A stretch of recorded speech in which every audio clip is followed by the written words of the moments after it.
but I'm going to say this much. I'm not going to be surprised if something crazy happens once more. It's a classic I am Spartacus situation where all these teams, they want to remove that C9 meme. But you had another thought on that there? Well, I was trying to figure out Liquid's path to victory tonight, and they can't buy a win on Hybrid. They're 1-7 in the tournament in Hybrid. The one they won was Hollywood, so I imagine this is not Liquid's map. I'm not entirely certain, to be honest. It is Team Liquid's map. That's the interesting thing, too, because they lost in their original matchup versus Immortals. They played it close, except for the back cap, but I think that they maybe can sneak out a Hybrid win here. They should be able to contest on Assault. Control is going to be very interesting because Immortals has struggled on Control, but Team Liquid not exactly world beaters. But that's kind of the victory. They have to win Assault probably. Eichenwald was very close, so it's interesting. But like I said, 1-7 on Hybrid. Well, if Eichenwald doesn't work out here for Team Liquid, and perhaps they would have been better served by picking Hollywood, that would make total sense because you take a look at the tournament here so far, teams have not been very good about picking maps that they're actually good on. The home team has actually been losing by a fairly significant margin, so especially when you take Hammers out of the mix, so it's now LG Evil, so it's actually very weird how little teams know their strengths right now, for better or for worse. Yeah, it's almost like they're intentionally doing this, but I mean, based on the performances, I don't think that's the case. Well, let's actually just do a real quick recap of the first matchup between Immortals and Team Liquid. We had already talked about Eichenwald because that was what the map that Immortals picked last time. And, well, if you can guess, you can almost probably guess how that went for Immortals. Immortals pretty good on first. Decent on third, completely gave up second in most regards. That Streets phase, I don't know if you can call it that on Eichenwald. They're cobbled streets. Yeah, cobbled streets. It's cobblestone. It's the type of thing where if you are foolish enough to run on it, everything in your body will hate you the next morning. See, there you go. This is from the mouth of ZP, words of wisdom. But then Temple of Anubis was the second map. Immortals was able to win Eichenwald. They won Temple of Anubis. I think they had 6 minutes coming into round 3 and 4 to take first as they were able to defend against Team Liquid on their first defense. And then Oasis was picked up by Team Liquid. They picked it up 3-0. They somehow managed to turn the tables, and we can maybe speculate as to why Oasis specifically went that way. And then Gibraltar went in favor of Immortals, and that is another map that historically has been in favor of Team Liquid. But you know what, the map I want to look at right now is Eichenwald, because we are back on it. And I think Liquid, they're hoping for no more caps, but we're going to have to see. Mean streets of Eichenwald here, Hex. Not quite mean streets of Gadgets, and don't expect any goblins to be popping out here, but perhaps haunted suits of armor. Well, perhaps those goblins are down in the moat, chilling with the crocodiles, which we've clearly established is lore now on this map. I said it, it's lore, and don't argue with me. One thing we've established over time is that Eichenwald, despite being somewhat run down, probably has a very large operating cost in just maintaining a variety of things. You got backup gates, you got crocodiles in the moats. I mean, who else knows what's here? You also have a sword that's perpetually burning, presumably something is keeping that going. Not cheap to run this castle. And for what? Do you think they run tours through here? Maybe. I mean, why else? Why not? I suppose just to have your war grounds. But as we do see the teams now finally setting up onto their compositions, Team Liquid is running, I have to believe, a combo at some point in time. Otherwise, why is Dehang on...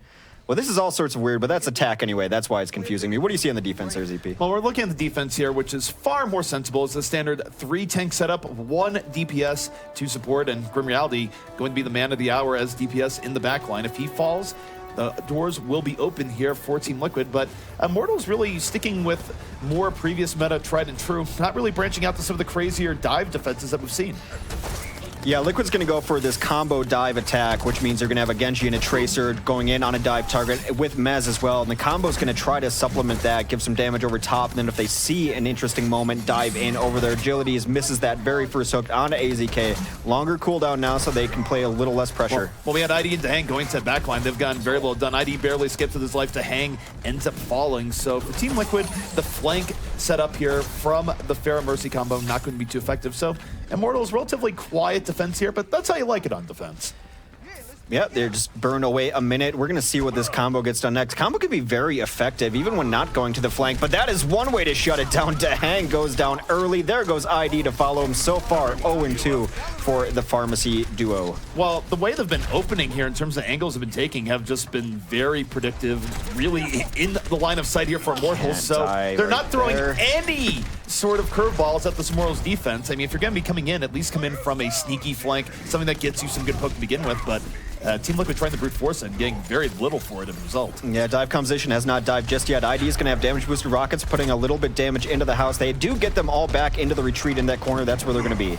Well, now Team Liquid engaging a little bit more heavily here. Mezar into backline, but they lose AZK early on. AZK not able to sustain here, and now a lot of pressure is going to be on ID to find a way of cracking this open, and Shatter.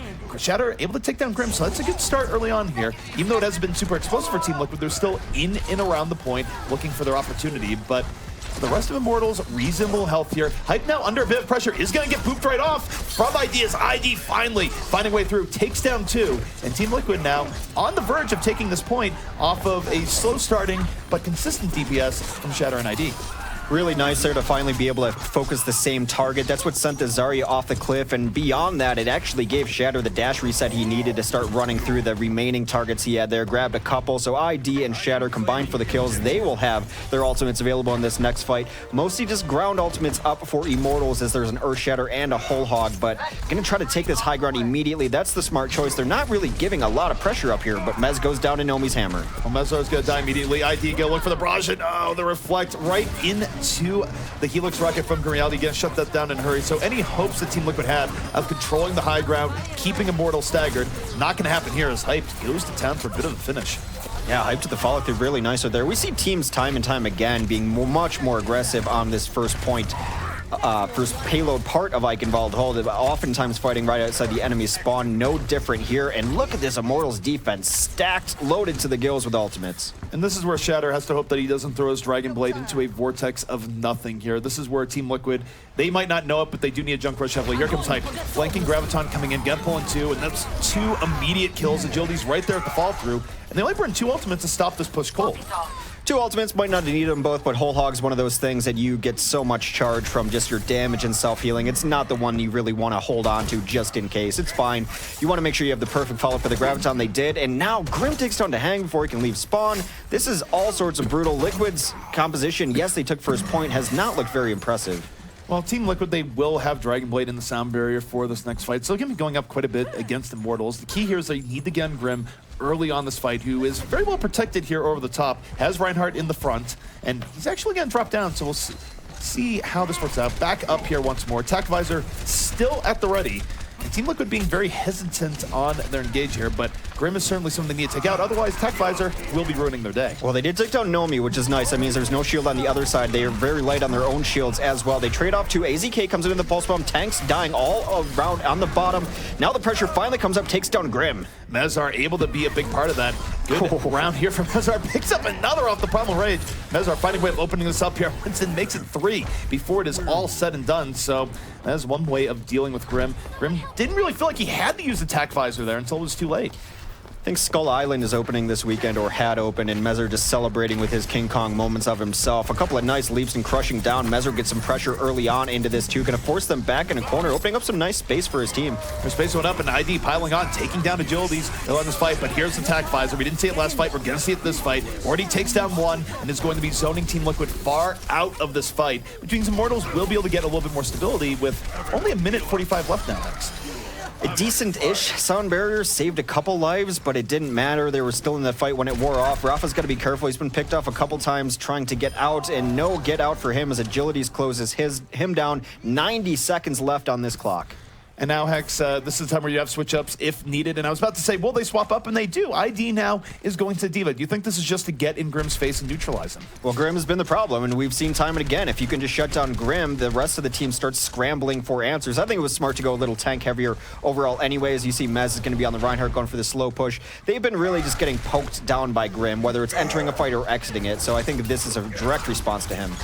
Mezar able to find Nomi early on, and this has been a continued tremor. Nomi dies early on some of these fights, and it's 3 unanswered kills by Team Liquid, catching Immortals completely off guard. And even though they Graviton, Hype doesn't have a good situation to use it now, Hex. He has to back out, wait for his team, and this is going to be very close in regards to the cart, where he might have to go out earlier than he wants. Well, and there's a D.Va on the field, too. Always makes Zarya think twice here if she can get it down. The grab does get down. They grab 4 in it. Is there the cleanup there? The healing's there so far. Relatively bloodless. Nade comes in late, but that's a giant Earth Shatter. Nomi knocking down 4. That's going to be enough for Immortals to clean it up. He gets back to the fight just in time after an early death, and Immortals going to hang on here. They have to blow both Graviton and Earthshower, but that's well worth. With under half a minute left here, Hex, Team Liquid are going to be down to their final shot. Just in time is the perfect way to describe how that fight went. Couldn't hold that gravity longer, had to wait for follow-up. They got a bio grenade late in that fight, an Earthshatter late in that fight as they just staggered out that door, but now they're going to be holding high ground. Last push incoming for Liquid. This is actually very scary for Liquid because they might not be able to touch a point in time. This is going to be down to the wire. Nomi trying to go for a charge early on. Agility's Dragon Blade out early on. Just taking down anyone who's trying to get to that point in time, and that's going to be successful. 3 kills here from Immortals. Overtime ticking down, and even though Team Liquid is able to touch the payload here, bring this back almost impossible at this point. Shatter might have attacked Visor, but means very little against a boosted Reinhardt in your face. Not the ideal person you want to see coming through that doorway when all you have to do is hit the cart. So Liquid stopped short just before second point by Immortals. And we didn't really touch on it into this. Immortals needs to not only, in my opinion, not only beat Liquid, but beat them in substantial fashion. Because I just feel Immortals has fallen off. They could get some much needed momentum going into the rest of this tournament. Well, almost certainly. One of the biggest indicators of how good a team is by how much they beat up on teams that are perceived to be lower than them. When teams like, for example, Rogue in the last Overwatch Monthly Melee tore through things, they weren't just winning games, they were crushing games. And if you can't bring that level of space, that level of dominance, even if you get the W, what does that say when you go against teams that have objectively been playing stronger over the course of the tournament? It doesn't necessarily bode very well. Absolutely. Well, this Team Liquid defense perhaps is going to run double builder, something we generally saw Renegades run back in week 1 or so, but they do have the capacity to perhaps run it. I don't think so, though, because, well, I don't know. Rafa would be the one to flex onto that Symmetra. ID is going to switch momentarily to Lucio. That's to boost him out. They're going to be running double builder. Very likely. And let me just note here that there's some great scenery there in the distance. Shame about Bastion tearing down at least half the trees that are in and around there, mostly because the bird woke him up. Yeah, well, that bird unwillingly destroyed his entire species habitat. So is Ganymede really a hero, or is he a villain? Almost certainly a villain. Almost certainly. Well, this is double builder coming up from Liquid, knowing that one of their best chances is a full hold on to first because their progress not even bringing them all the way to second point. So we're going to see Symmetra setting up turrets. Torb setting up turrets up front. Of course, those are not going to deter them from long, but any free charge is good charge when you're a builder. On top of that, they have ID and Mezzer playing their typical roles in Reinhardt and 76. AZK is going to flex onto the Roadhog here. All right, and we'll see how this works out. For Team Liquid, though, this is very much high risk, high reward on this defense here. If this works out on their first defense, they can gain a lot of stability off this double builder setup. But if they lose it, they're going to be very far behind the momentum. They have to swap off 2 people that are going to be even further away from Ultimate. Yeah. So we'll see how this works out here for Liquid. I think it's a risk they have to take because Immortals is a team that you can stun on second anyway. They're just traditionally not very good at second points in these types of maps. So why not go all in on first, knowing that you'll probably be able to fight again on second anyway? Well, Immortals not really wasting too much time in getting on to the point here. Both teams trying up Hope with the hang, almost going down immediately. Very lucky they leave there with his life. And Nomi can be first to fall here again. However, with the AZK falling, it's now 5v5 on the point. Shatter not quite towards the multi-core, turret going to fall, and now Immortals really making some inroads onto this point, coming in from multiple flanks. Again, Rafa lucky not to die there as Liquid barely hanging on here, but still Immortals, very big positioning advantages now they're on the point pretty definitively. Well, the kill on Inomi was more important because it was Rafa who got the kill. Teleporter's going to be going down right now for some reinforcements as they lose ID. He should be back in this fight momentarily. Well, that kill on Nomi could be the difference maker. As you mentioned, Teleporter's coming in, so this fight not over yet, despite Team Liquid getting thoroughly trounced in the opening here. We'll see if the Teleport can give them new life. If it does give them new life, they're already down 2 ticks here from the looks of it, or about to be 2 ticks. But respawns are coming in, and it's not necessarily going well. Immortals able to take down 3 early on off the Teleporter. Reinforcements not phasing this, and just very little punching power behind this defense of Liquid here. Double builder not really working out at all. No, some of the most damage they got done was actually from Rafa's Symmetra because he plays a very aggressive Symmetra, was able to get that telly up. But telly up when the team knows where it's coming from and you're not grouping up as 6, because honestly, they didn't have the time to regroup as 6, even with the Teleporter. It's big trouble. Grim is creeping on this high ground. Everyone in that quarter, I imagine they're going to give up space and then try to blitz him up top.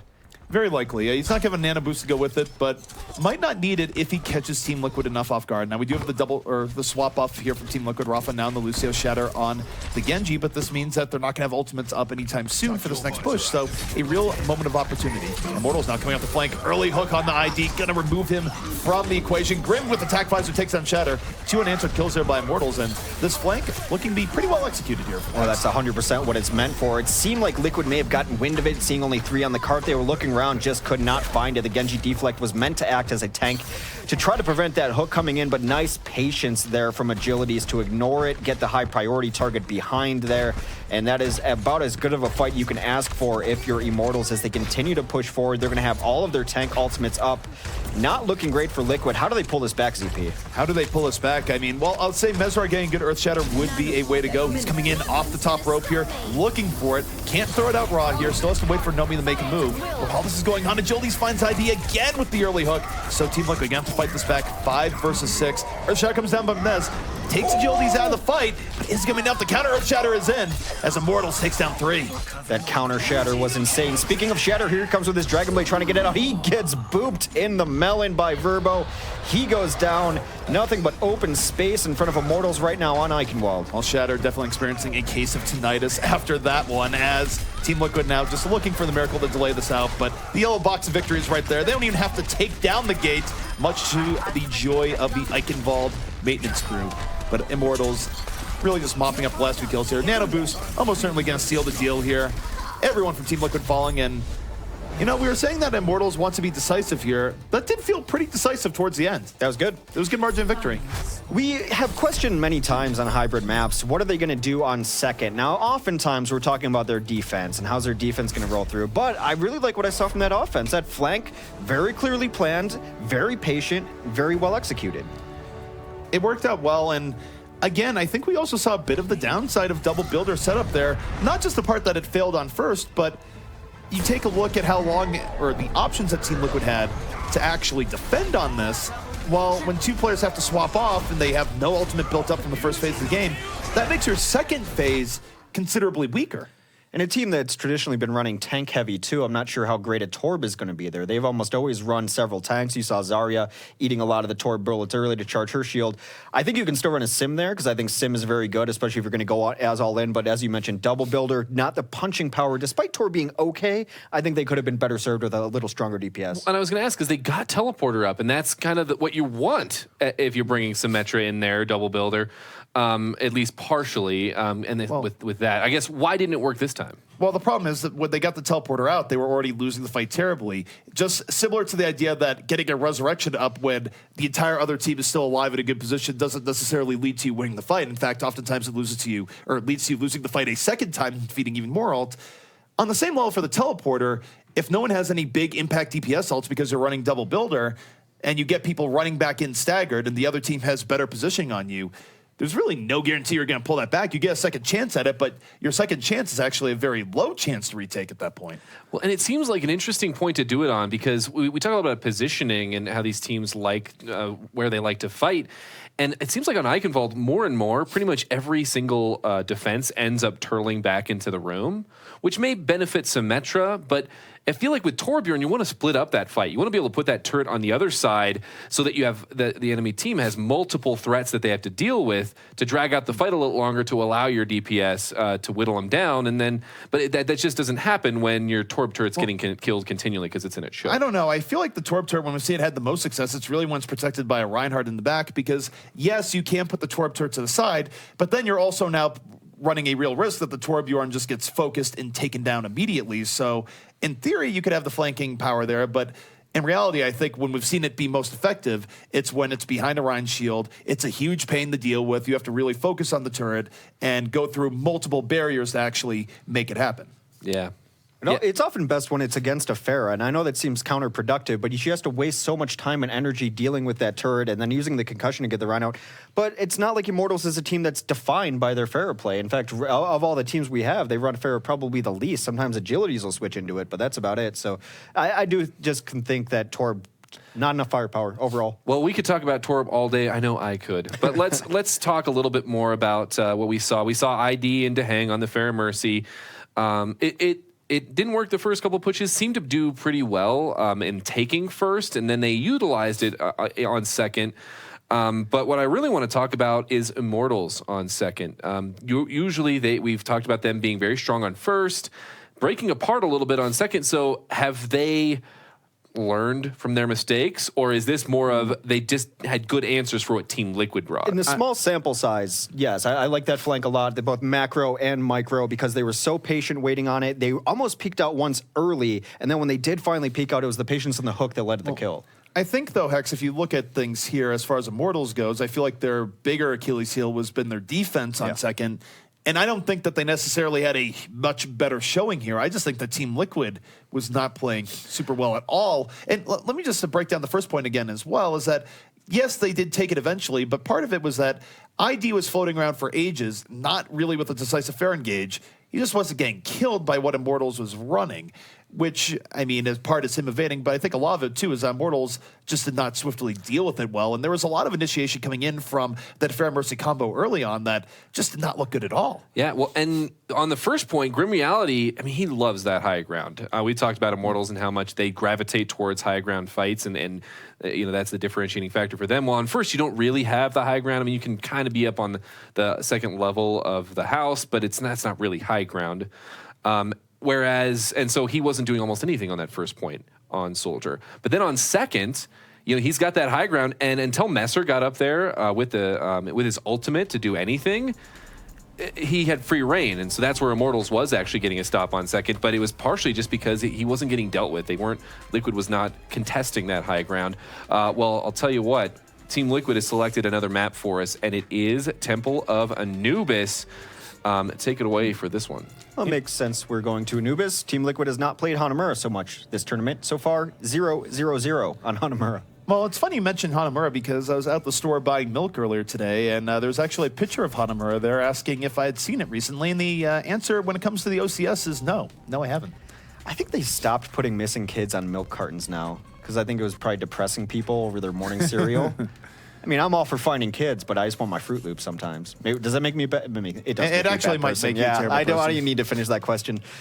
Well, regardless, yeah, we have not seen a whole lot of Hanamura in this tournament in a bit, but on Anubis we go. Liquid, just without even looking at their record, has been serviceable on this map. They've had moments of very good play and some moments of questionable play, which has kind of been the story of Liquid throughout their Overwatch career.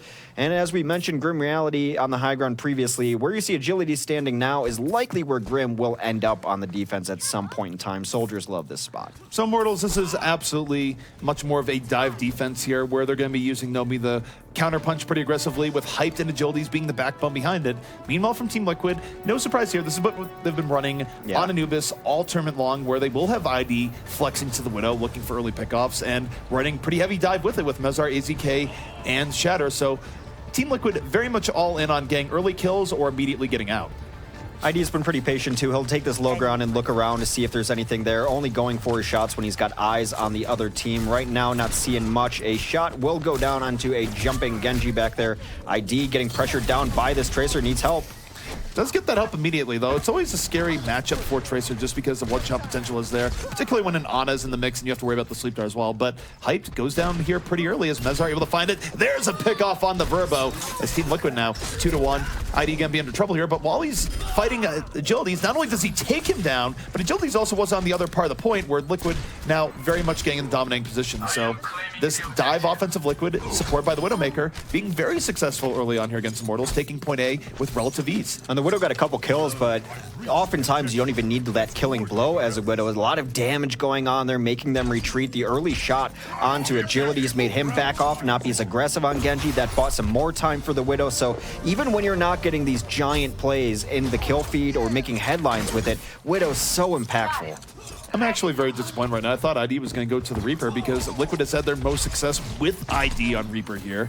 But again, goes Zarya instead. Zarya, not bad at all for last point here, but with the success they've had on Reaper, why wouldn't you use it here again? We'll see. I think they might switch to it if they have some trouble, but they're just going to go with dive, and Zarya helping support the dive mechanics. They do come in right away. 3 kills right off the bat for Liquid. Shatter setting them up, ID knocking them right down 3-0, and Immortals suddenly looking very mortal here on Temple of Anubis. We'll see if they can bring this back, but they've already lost a tick on the point. AZK piling on. They have to find the way to get out. Hyped, going to take down Shatter. That could be a big swing here as Immortals tries to bring this right back. Well, that's a fight that Shatter, I think, would tell you he should have won. I thought he had deflect up, not quite there. AZK is going to pull it back. The only 1 kill so far for Immortals, adds in another. Tahang goes down from Grim, but it still has been all Immortals already with a tick. They're getting good contention here. Well, here's the one problem here for Team Liquid is that they're going to have a lot less healing. Mezar having to look around for health packs. No, they're not. Immortals not able to touch a point even one more time.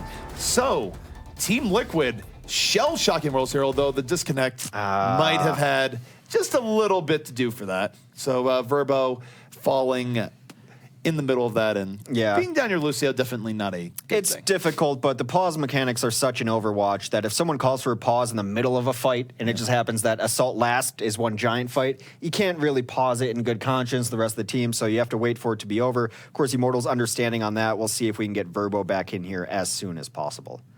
That's rough. That is certainly rough. So, yeah.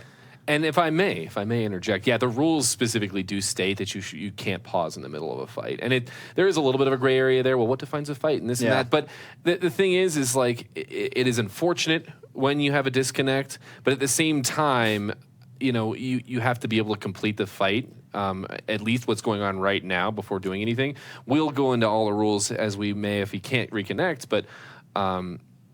Other than that, I just have a question. This is almost exactly the reverse of what happened last time, where Immortals, I think they had within 10 seconds of that time on their first attack. So how do we feel about Team Liquid's first attack? Well, you questioned why they wouldn't go into Reaper there, and I completely agree with you. They've shown great things on Reaper. I think in that moment, going to the Zarya is always fine, and then running the dive comp, I think Zarya, you just want her there for utility, just to give bubbles to your divers who are going in, who may get in trouble, and then you can bully down. Also, I think Zarya can be okay here on final pushes because Diva's coming. Diva's going to be coming to stall. Well, going to the first push there was, I believe, Mezar taking down Hyped very early on, and I get, here's the thing about Tracer is that you do play a little bit fast and loose, and I'm not sure what sort of poke damage had hit Hype beforehand, but dying to a Winston pretty early on there, definitely not what you're looking for early on in that fight because it was very quickly a 5v6, and once you're down a man early on, then you're stuck with the scenario of who do you put on Widow, because once you put someone on Widow, first of all, you don't know if you're going to be successful, A. B, they're stuck chasing the Widow for a while, and you're effectively down another player in the point, so now you're stuck with 4 people in and around, so I feel like if you can get that early pick-off, the Widow comp is very good. And unfortunately, for Immortals, they did lose one early on the Mezar, and it just sort of snowballed out of control from there. It was kind of the bullying early that Tracer tried to pull off, tried to get in Widow's face. That was a couple blinks cooldown, that was a rewind down, and then she becomes a sitting duck for Winston, when in general, you're right. If a Winston v. Tracer going head-to-head, she shouldn't be around long enough to have the Winston killer, but having burned all those cooldowns going after the sniper just shows you Overwatch, this game of dominoes that are always happening. The thing I would question there in terms of his target selection is that Ana and Widow were side by side. And to immediately take down the Widow, who is a much bigger hitbox, admittedly, you can burst down, in theory, much quicker. The problem is that if the Ana's right there, you're not putting pressure on the Ana. If you're not putting pressure on the Ana, not only can the Ana heal up the Widowmaker, but you also have to be looking out for the sleep dart, and the sleep dart there really limits your options as a Tracer and how hard you can go in. So it was probably not the best engage for Hyped early on there, and it just probably just spiraled out of control. Yeah, and I like the idea, because we talk a lot about resources, and especially dealing with something like a Widow on first Anubis, because we've seen teams doing it differently, where you either send one resource and it's not enough to deal with Widow, and then she just picks you apart, or you don't send any resources, you just hang back and play the sightlines, or you send, and so I like the idea of maybe just sending one resource, like Tracer, who can be mobile, who can really just delay things out for you as long as possible, force you to provide, resources like Ana, like Winston to it. But the problem is that if you die, they have just won, and now immediately they have an advantage. I think if they had their preference, they would have sent Agilities over there. The problem was Agilities took a giant body shot when he was jumping up and down looking for the angle to dash in on it. He had to go down and get healing. I think that was the moment they made the call to send the Tracer in instead, and we saw how that worked out. So One interesting thing here, and by the way, I want to say big shout out to everyone who is watching us in the Northeast right now. I know it is incredibly wintry up there, to say the least, where you guys are getting hammered with snow. But thanks for joining us as that's going on. The reason why I bring that up, of course, is that I do wonder what's going on with Verbo if he's up in that area, because I thought everyone in Immortals was in a team house, but clearly if he's DC'd, the rest of them aren't.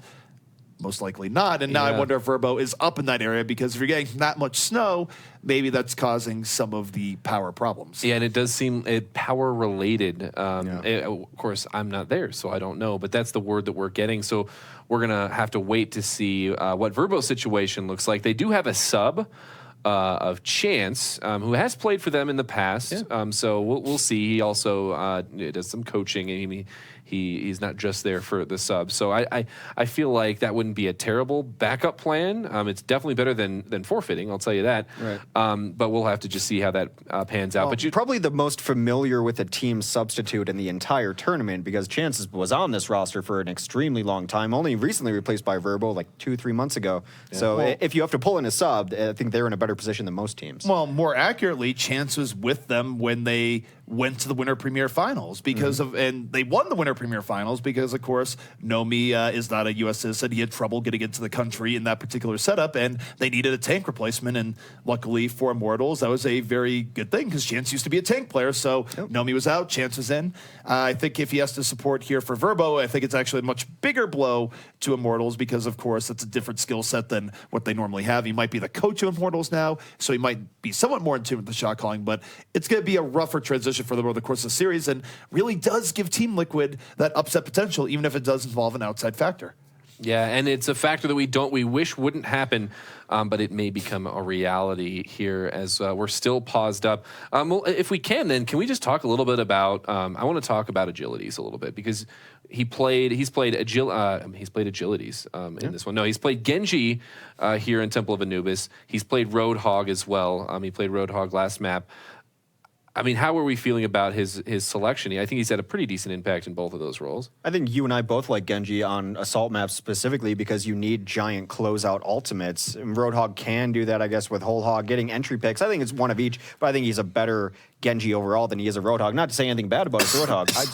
I just think he's better off when he plays like Genji, getting those 3 and 4 Dragon Blades. You did not offend my sensibilities by saying that's where I felt the need to cough as a result. But I couldn't agree more. I mean, Agility's made his name on Genji, and overall, if you look at the overall performance of the different players here on Immortals, I think you can make a very strong argument that Agilities has been the most consistent, period, whether it be on Genji, whether it be on Roadhog. Now, part of it is that he does not command the attention that Grim Reality does. It's easy to feel like you're doing a huge amount when Grim Reality is commanding double teams in a lot of these situations, but, I mean, regardless of what he's been playing, easily the backbone of Immortals in their current form. And outside of Dragon Blades, because if you're watching some of these matches casually and you're thinking, well, he's not always like carrying the kill feed, the thing about him is, unless you have a Dragon Blade and you get a perfect positioning for that, you're not going to be solo carrying any fights. You need to take advantage of DPS coming in from like a Pharah or somebody else, and they don't have a Pharah. First of all, if it is, it's going to be Agilities, and you're executing on kills, not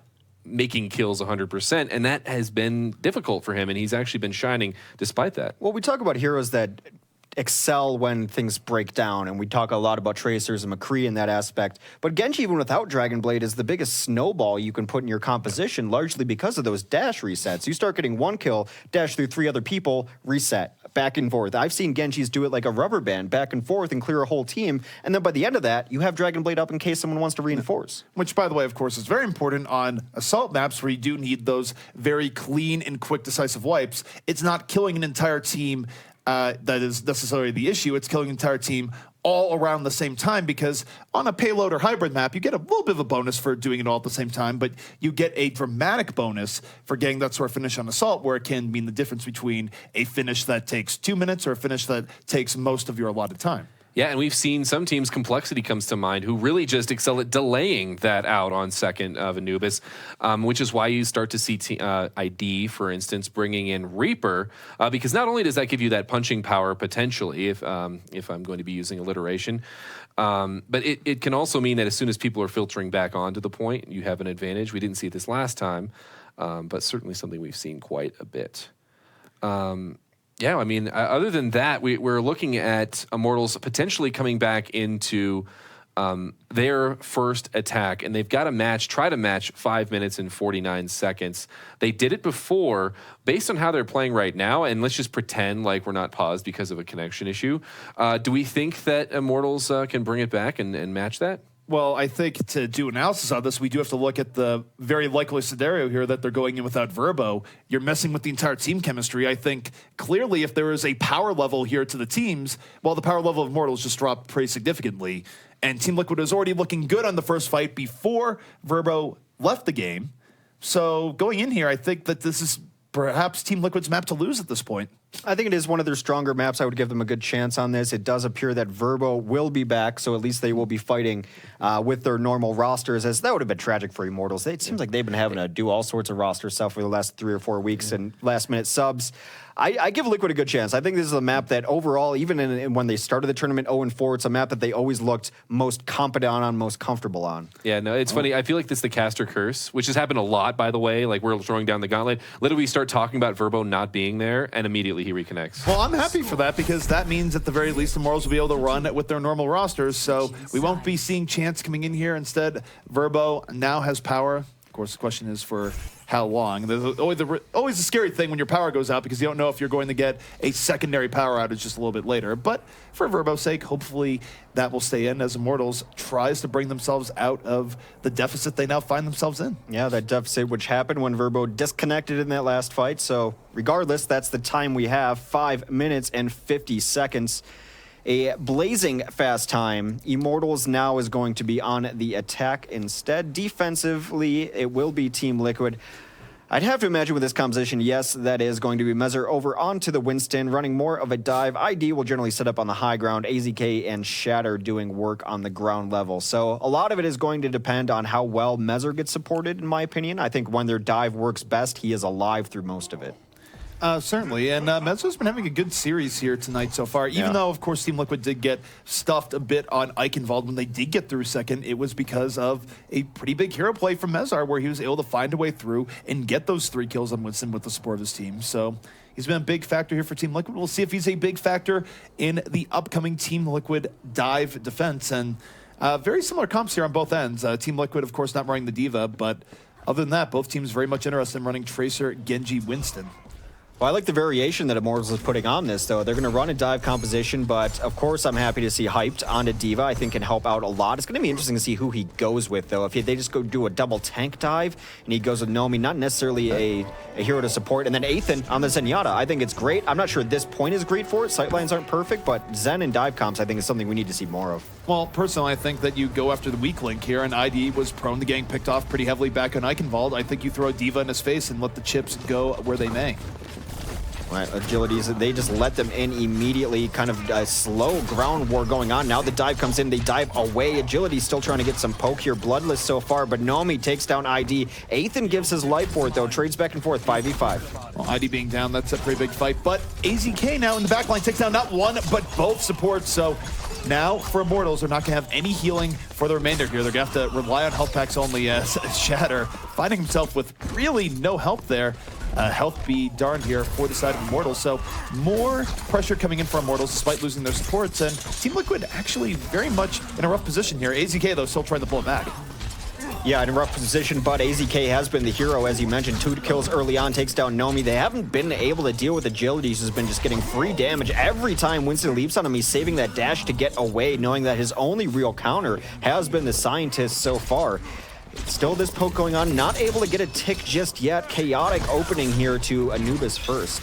It is a bit chaotic. Team Liquid able to stay alive, and it's actually Mezzer who is very low, getting healed up the last month by Dahang. Dahang barely keeping him alive, and that's going to keep Team Liquid's hopes alive here on this point as Immortals still looking for a way in. Nano Boosto comes in from Team Liquid on the Mezzer, and that's going to let him just roll in to what remains of the Immortals backline, just effortlessly electrocuting Grim here in the back, as Liquid now can get a full restabilization here and buying themselves a lot of valuable time. And Mez yet again has been doing such a great job, gets a kill onto Athan there too, cleaned up AZK. It is all over but the crying for this point, thanks in large part to Mez's Winston.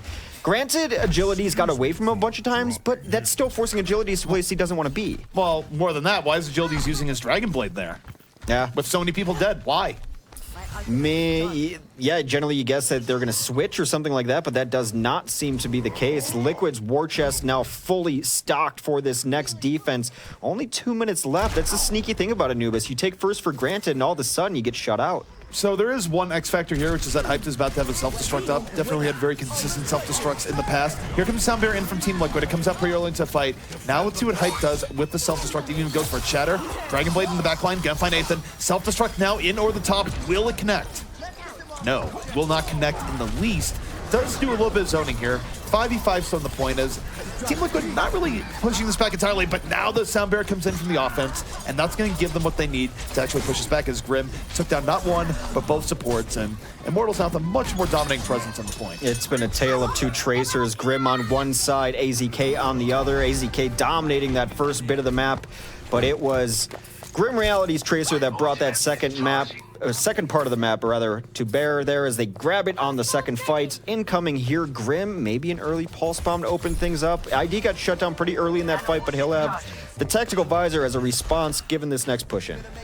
So he'll have the attack visor up, although Grim does have a bit of an opportunity here. I mean, it's pulse bomb, does not guarantee the stick, but if he can find a way through, depending on how aggressive he wants to be here, could be a big turnabout here for Immortals. Remember, they're working against a heavy time differential here, disconnect or no, where they have 4.5 minutes left, which is already less than what Team Liquid has to go if we do go into extra rounds here in Anubis. So you want to get it decisively, you want to get it quick. First fight incoming. Where does this pulse bomb go? Pulse bomb right now not being landed at all, but ID finds himself out of position, immediately taking out Agilities into the back, taking down Dehang. 3 unanswered kills by Immortals. Patience paying off right now. They even still have the pulse bomb in reserve, so Liquid finding themselves without a whole lot of presence on this point. Now they're stuck, trying to delay and get back on, but they lose everyone here, Hex. May coming back into the fight. You see how long it's stalled, but Immortals might have very well just grabbed this point. Pulse bomb goes into D.Va, not able to eat that one up, cleans up that refuse, and now it is 4 kills, including the mech on the side of Immortals. Just the stall game coming out. Mezzer comes in big, takes down Verbo. Need a little more of that if they want a chance to hold on. Mezzer trying to add on to his hero resume right now, but it's just too little, too late. Far too much damage here on the point here for Immortals. Another 4 unanswered kills, and it's not 549 here. Fast Hex, but it's still a very big statement here and definitely keeps Immortals in the game. Very winnable, in fact, actually, now with the time difference being a mere 2 minutes. The first kill of that fight was the most perplexing to me. They nano boosted, I believe, ID, who had tactical visor. All fine, but you can't just hang out alone on the point when you're not running tanks. He was all alone. They just walked in on him, 4v1'd him right off the bat. When you don't have a Reinhardt or the rest of your team's not on the point, what are you expecting to happen? You know the offense is coming straight at the point.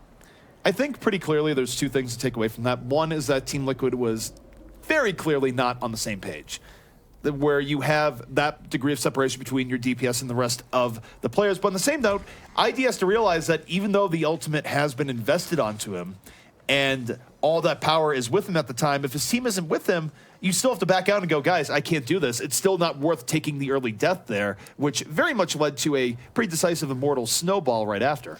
Yeah, hitting Q and praying did not work out for Liquid there, but as you said, still have about a 2-minute advantage as far as time banks go here on Temple of Anubis. Immortals will be on the attack this time around. How do you think that D.Va worked out for him? The D.Va is a case where we didn't see gigantic plays, but clearly it created enough disruption for Grim to do his thing towards the very end. I'm not sure it's the best option, even with Hype playing it, but what can you say? It worked. Hard to argue with results. They were able to get in ID's face a couple times. Mez, again, tried to bring it back hero mode. They will be on defense, running similar compositions that they have on both offense and defense. A dive defensive comp. Mezzer not getting the support he needed that time around. Hyped with the immediate punish there. Now, big 65 opportunity here for Immortals as they look to even up the score here. Anubis, Hype gonna pick up the double kill, so just almost rising to the challenge here from what we were saying. A much better early round here from Hyped. And now 14 Liquid. They're gonna be struggling to bring this back. Dehang very much in trouble here. ID get him, try and bring it back. Does get the kill on Tanomi here, but seems like a losing battle. Yeah, caught in the corner. Agility's on the cleanup here, looking for everyone else. Shatter goes down there late. Mezzer is back in this fight. Ate a bio grenade, so he took down Ethan. Still not being able to heal. Can Mez bring this back by himself? It's taking them a long time to clean up this point. Rafa will finally follow Tracer back on the point. Seems, wow, AZK gets a double kill, demeching and grabbing 2. AZK coming back with fury here onto the point. I'm still not sure it's going to be enough, but he's created perhaps an opening for Team Liquid to get back onto this. And Shatter coming in from the flank, able to take down Verbo. So Team Liquid off of AZK, finding those weakened players, actually might be able to bring this back. And they didn't lose a single tick here yet, Hex. No, it's beautiful. Nice stall out from Mez to open that fight after he got back onto the point. Usually I see Mez go down first, and I call that fight over for Liquid, but a great job gutting it out. They've got most of them back now, pressuring people out, trying to not let them come in. They do still need Rafa sustained healing, but wow, a miracle hold for Liquid. Well, here's the bigger thing here for Liquid too. They're going to have Attack Visor up for the next fight, and it's very difficult to deal with Attack Visor when you're not running a Reinhardt. You have to isolate the 76 pretty immediately. They're going to try it here with the Nano Blade, and they do just that. Able to get in immediately. Both sides, Nano Blade at the ready, but Agility's going to be getting a little bit more. Shatter has to put the blade away, and now fighting versus the World. The World going to win, though. Immortals, way too many people on the point, and that's one of the few ways that you can deal with Attack Visor effectively, and they did it pretty well.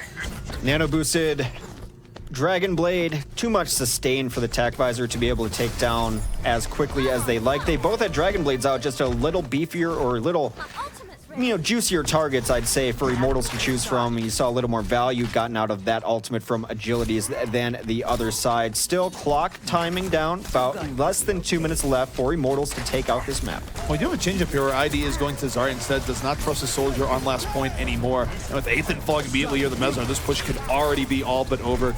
Immortals, they dropped the sound barrier going into it, but because they lost Aethan before it even hit, it just makes things very rough. They're not going to have the sustain they want here in this fight, and Team Liquid should be able to just throw them off relatively easily. Rafa stays alive through all of this. Nomi is still on the point, trying to get something done. What? I'm not entirely sure. Agility's Nomi dying there late when you think a retreat might have been a little better option. The only thing that strikes me a little bit odd there is that I don't think they needed to use the Primal Rage towards the very end. That was pretty late in the fight to use. I think Bezar probably could have eaten the death and been completely okay. But you look at ways of delaying this out. There's only a minute left in AZK, holding the Pulse Bomb in a flanking position, moving into the backline, looking for a stick. Not going to get it here just yet, but Aethan is falling again. Where Aethan really getting focused out heavily as Winston explodes like fireworks up into the air. He's with Poochie now. I must go. My planet needs me. Well, this is a pretty aggressive hold from Liquid. They're getting a lot of damage done with it too, which is exactly what you want to happen when you hold aggressive. The worst thing that could possibly happen is hold aggressive, AZK goes down immediately, and now all of a sudden you've just given them a 5v6. But look where Mez is hiding, right around the corner, going to get all that cleave damage, going to let his divers come in after he softened them up. The flanking wins is something we've been seeing a lot more in gameplay here, where people just flank and do a bit of damage, but hold the phone. Here comes Shatter. In over the top, gets slapped! And now they're just going to ignore him like a piece of bad garbage as the rest of Immortals moving up, trying to make the most of a temporary 5v6 opportunity. They get onto ID. Here comes Immortals, piercing right through off of that sleep dart by Aethan. And now, is it going to be enough? Certainly Team Liquid here on the back foot. Shatter waking up for a snap, getting back to the fight, but having now to deal with a huge number disadvantage, and that sleep dart very well could have won Immortals this map. Certainly could have given them this round. Well, the stall out's going to have to be huge. So far, no kills for their team. They get Graviton, too. That is not great. Big ball of meat to go through right there. They continue to get the cleanup. A sound barrier comes in late for Liquid now as Mezzer is trying to hold on to this point. Still have to start seeing some kills if you want any chance for Liquid right now. Well, AZK trying to be that hero here once more. Already grabs Nomi, looking for a bit more on the point. Grim being the same position here for Immortals. His Tracer darting in around, and it's going to be a big part of why AZK falls. Immortals just needing a little bit more. So close here to that final tick. Team Liquid desperately trying to hang on, but it's not going to be enough. And Immortals putting up a 4th point here on Temple of Anubis. They give themselves a much more favorable win condition now. Rather than just getting 3 points, they do get 4. Yes, the time bank has been in Team Liquid's favor the entire map, but now they're going to put them to the test. Can you close out Assault? We will have to see. Team Liquid certainly has a lot of time to move forward here, but very likely not going to be aided by disconnect on last. So we'll see what their last point attack is going to give them in this situation. But man, just to recap here and really give spotlight once more, what a sleep dart by Aethan. That was sick. Game winning. Absolutely. There's no other way to say it. Had that gone even medium better for the diving Genji there, you get 1 kill and you maybe get out, something like that. Way better than getting slept right there. Beautiful dart. But I think the really cool thing about that too is that when Immortals got that, they didn't try and finish off the Genji. They didn't go, Genji's down. They ignored him and ran straight into Team Liquid and punished them severely for that. And I can't even call it an overextension. I mean, they just punished them for Genji getting slept. Well, I mean, it was a bit of an overextension. You don't see a lot of teams hold that far out, but it was working so well. You had AZK and Mezzer up there, too. To add on to your point, once he got slept and they ignored him, that called full retreat for their Tracer and Winston who are out there. So already out of position. Essentially, you're running versus 6v3, storming the gates. But storming the gates will be Team Liquid now on the attack. 5:45 to get first and second point, force a draw. Well, ID going to be the man of the hour here once more, looking for pickoffs on this Widow, and that is not the grappling hook he was looking for. Are you sure? Maybe it was a fake. I'm pretty sure he didn't want to give himself a concussion on the head bar there. Yes. Yes, I am. Next level strats, the juking grapple. AZK already down in this fight. He'll be rejoining momentarily as the Tracers. They do trade out Genjis for the most part. That should actually open things up for ID a little bit. Not going to be anyone to really pressure him out.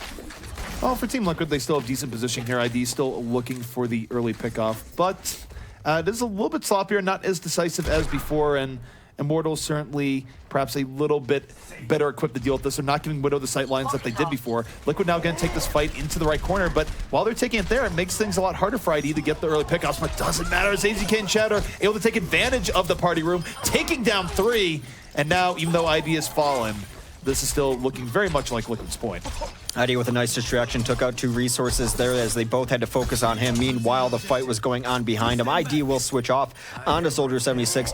However, not getting the cleanup kills that they need right now. 2 ticks so far, waiting for reinforcements. Mez takes down his opposing number, and Nomi, who goes on very early. Now Agility is going to be pressured out. Liquid continues to pile on the eliminations.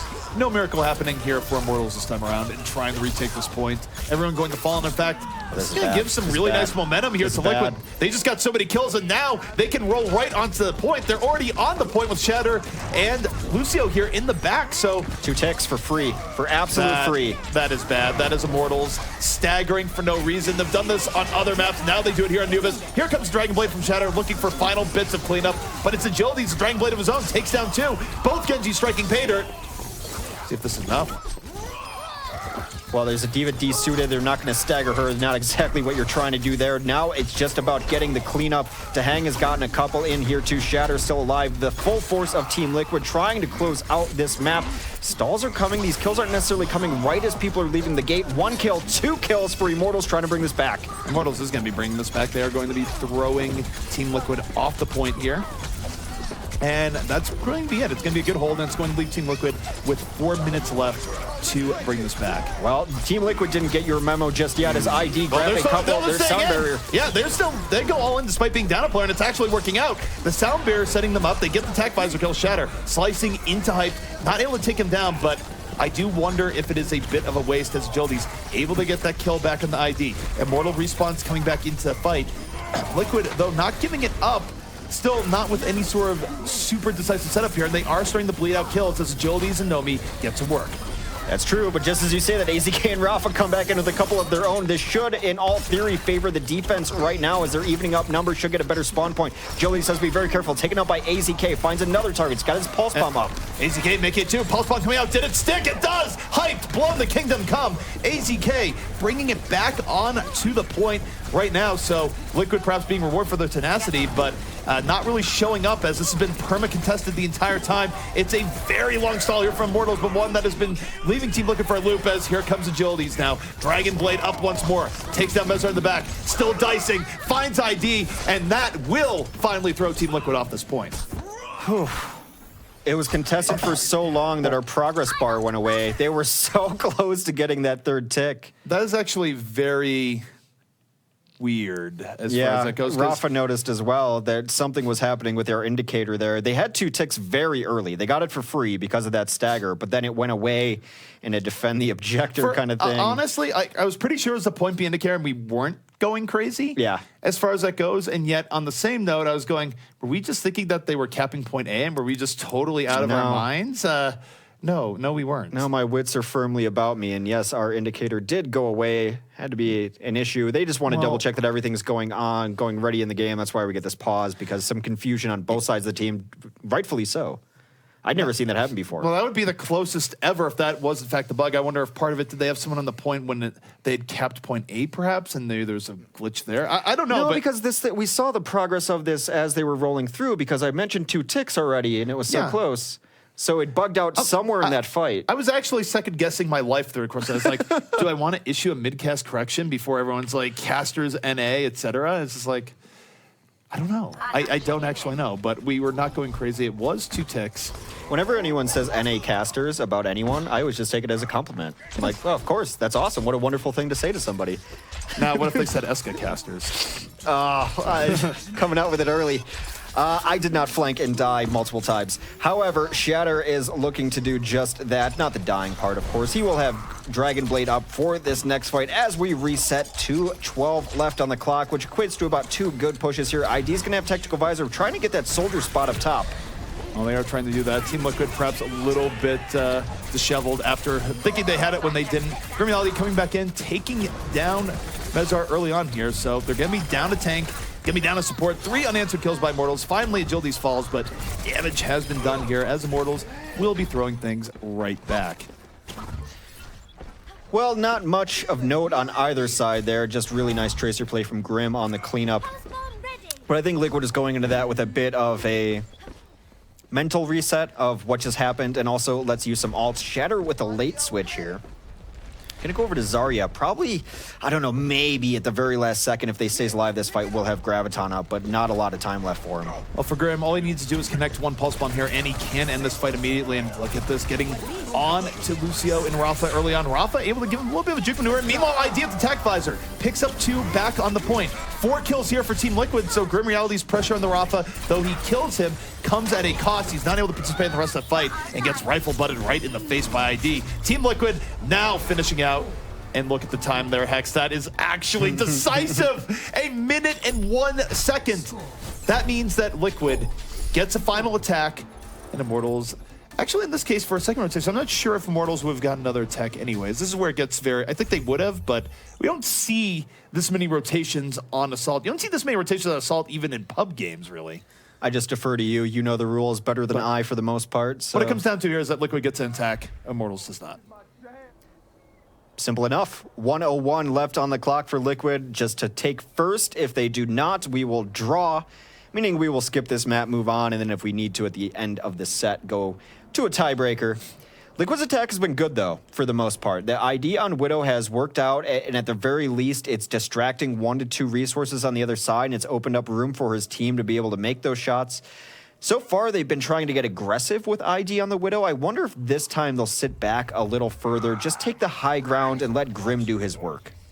We'll have to see, although I do think that right now, indicators, if you look at how sort of anemic the Immortals defense has been here so far on point A, you got to think that this is favoring Team Liquid to some extent, where Team Liquid is probably 65, 70%, I would say, win chance here, just based on what we've seen. Of course, I'm pulling those numbers out of thin air, but I feel like this is looking pretty good for Team Liquid if they're able to execute like they did the previous 2 times. Well, worst case scenario is a draw, so they can play fast and loose with this one. House money, as we like to say. They're going to get set up here. This is the same composition they've run for a while.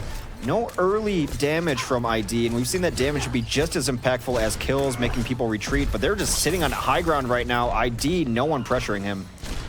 No one on him right now in the beginning, but Shadow's already fallen. And hook from downtown. Near max length hook going to be bringing ID down to terra firma. And Immortals with a much better early opening defense this time around. Can leave Liquid with under half a minute to bring this back. AZK on the point doing a little bit of work, but ends up falling in turn. And now, see if he's even able to get back here in time. 15 seconds remaining here for Team Liquid to pull this through. They added another tank. ID off the Widow will go to Roadhog instead, trying to get those opening kills to start off the fight. We're going to need Heroics from AZK, and they've not been in short supply in this map. We'll see how it goes. 3 seconds left. They got to touch the point. Well, they do get onto the point pretty early here. It's going to be AZK sacrificing his body. Has to rewind out, but does trigger the overtime sequence here. 5v5 here in the point. The Hang already down. Team Liquid going to do this without a whole lot of healing. As Grim, in over the top, has the nano boost. The raid boss to be defeated. Mezar going to be forcing him off here as this goes on.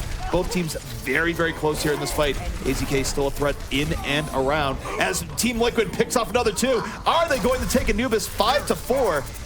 We are about to find out, but it's looking good. Hyped, one of the last people here, just trying to buy time for his team to get on here. He cannot win this fight alone. He's going to fall. Did he buy enough time? We're going to see overtime. in progress. The point in the process of being captured. Immortals must come back here onto the point, and they do touch a point here once more. The fight is rejoined again.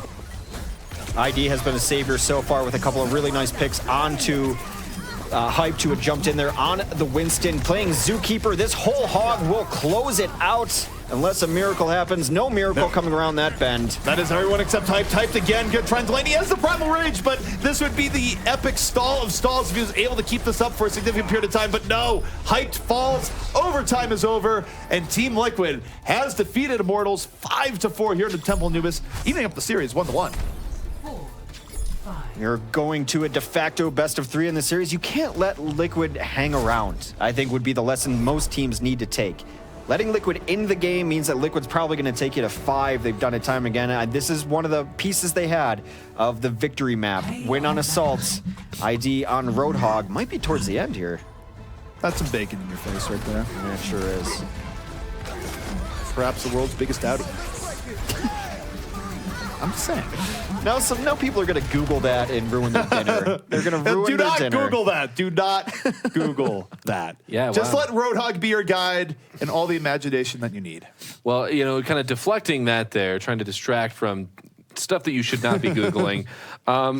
What a match. I mean, that's the longest. We haven't been to a 5th round, I think, on anything. Well, overall in Overwatch, to see an Assault game go that long period is very unprecedented. And I mean, to be fair, I think maybe without that disconnect, Liquid doesn't set the time they do. The world may never know.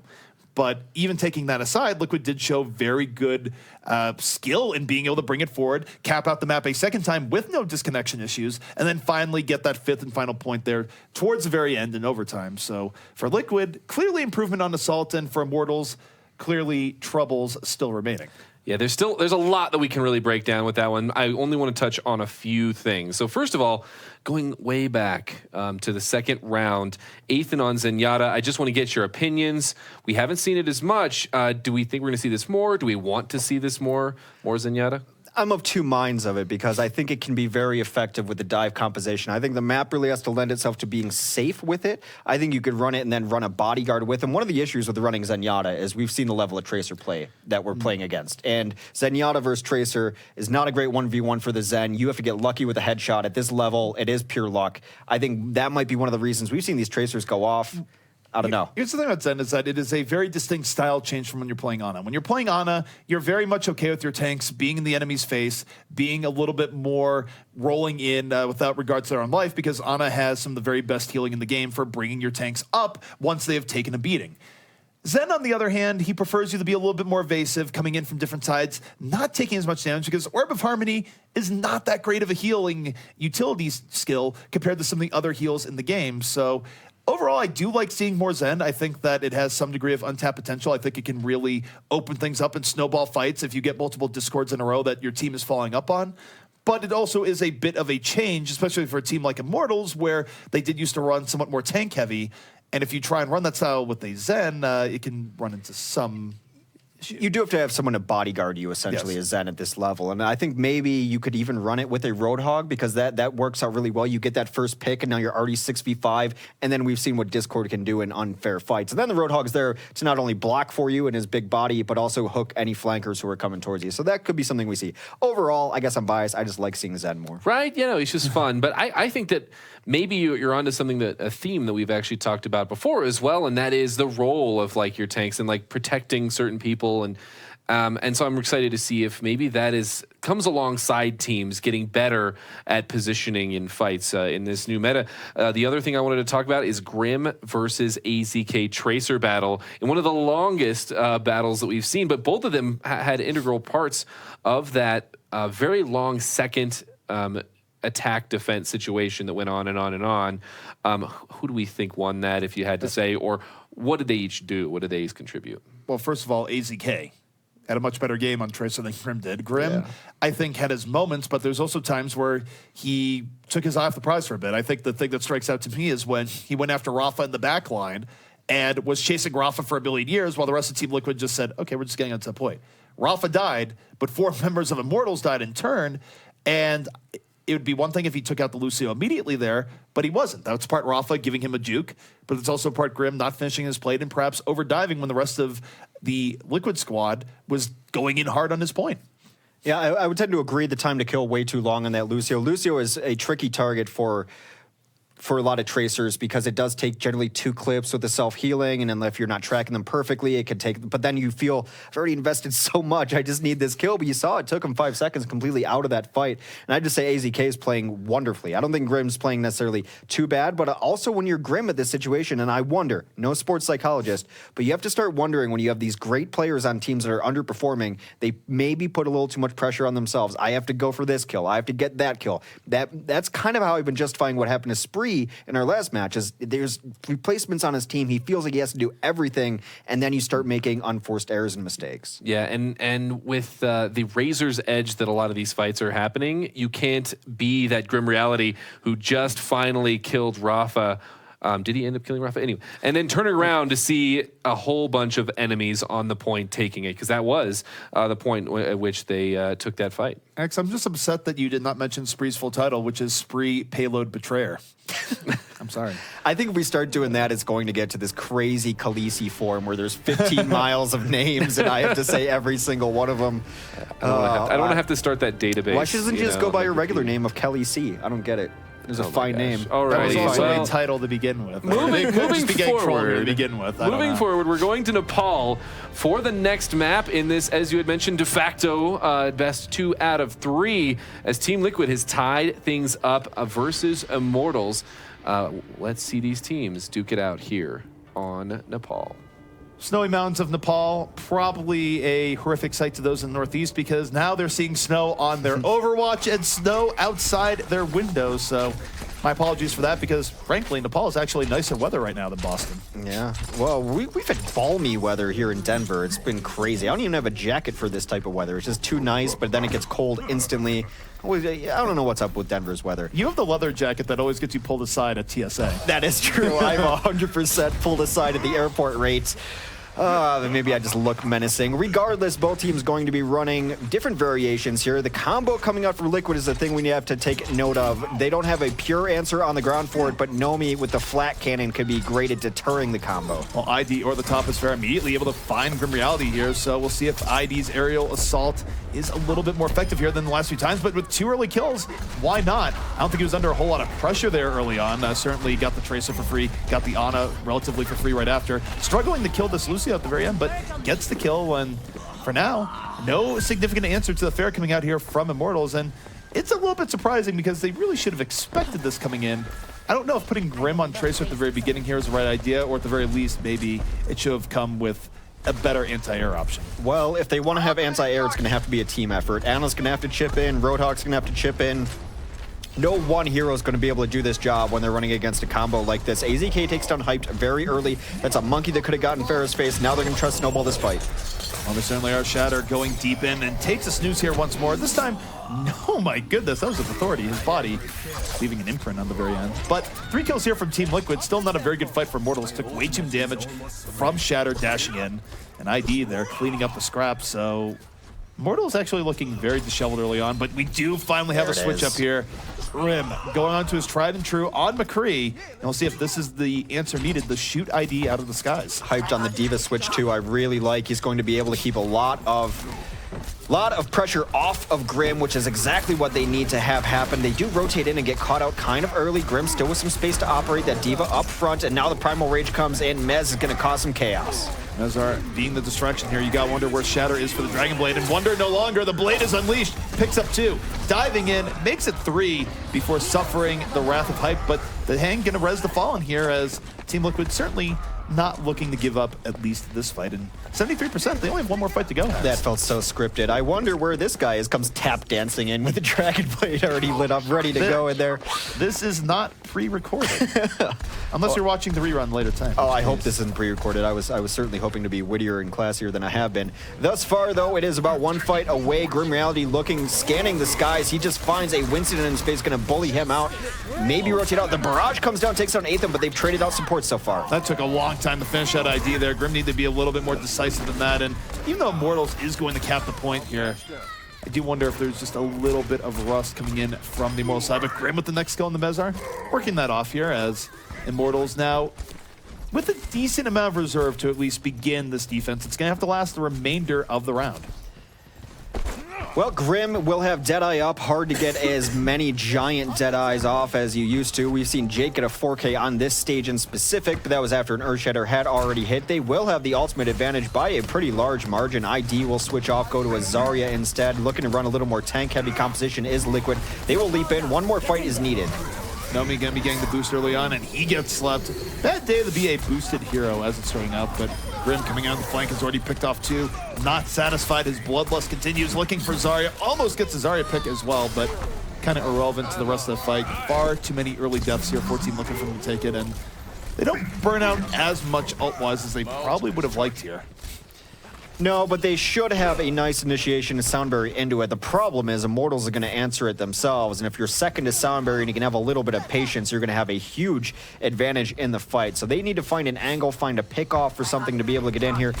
Shatter will move over to the Diva, just adding in more tanks onto this Liquid composition. And dive in here. Here comes the early pulse bomb out from Team Liquid. Does not connect. AZK was looking for the pick, and now Immortals counter pushing in. Sound barrier versus sound barrier. But Team Liquid actually struggling getting in. Dahang almost falling very early on here. Able to stay alive at the very end.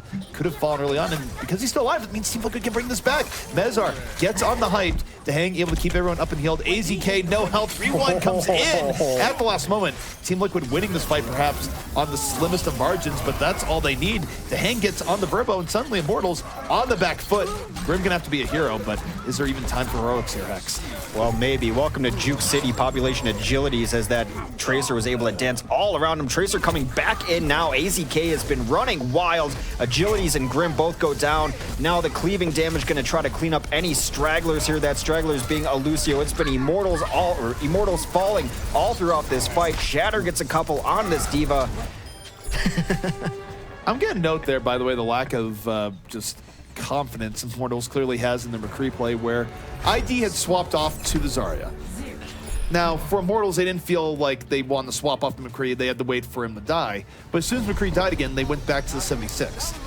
So the era of Immortals running McCree versus many compositions and setups, regardless of how things are going, clearly not so much a thing anymore because they only used it as an anti-air option, which admittedly did make ID swap.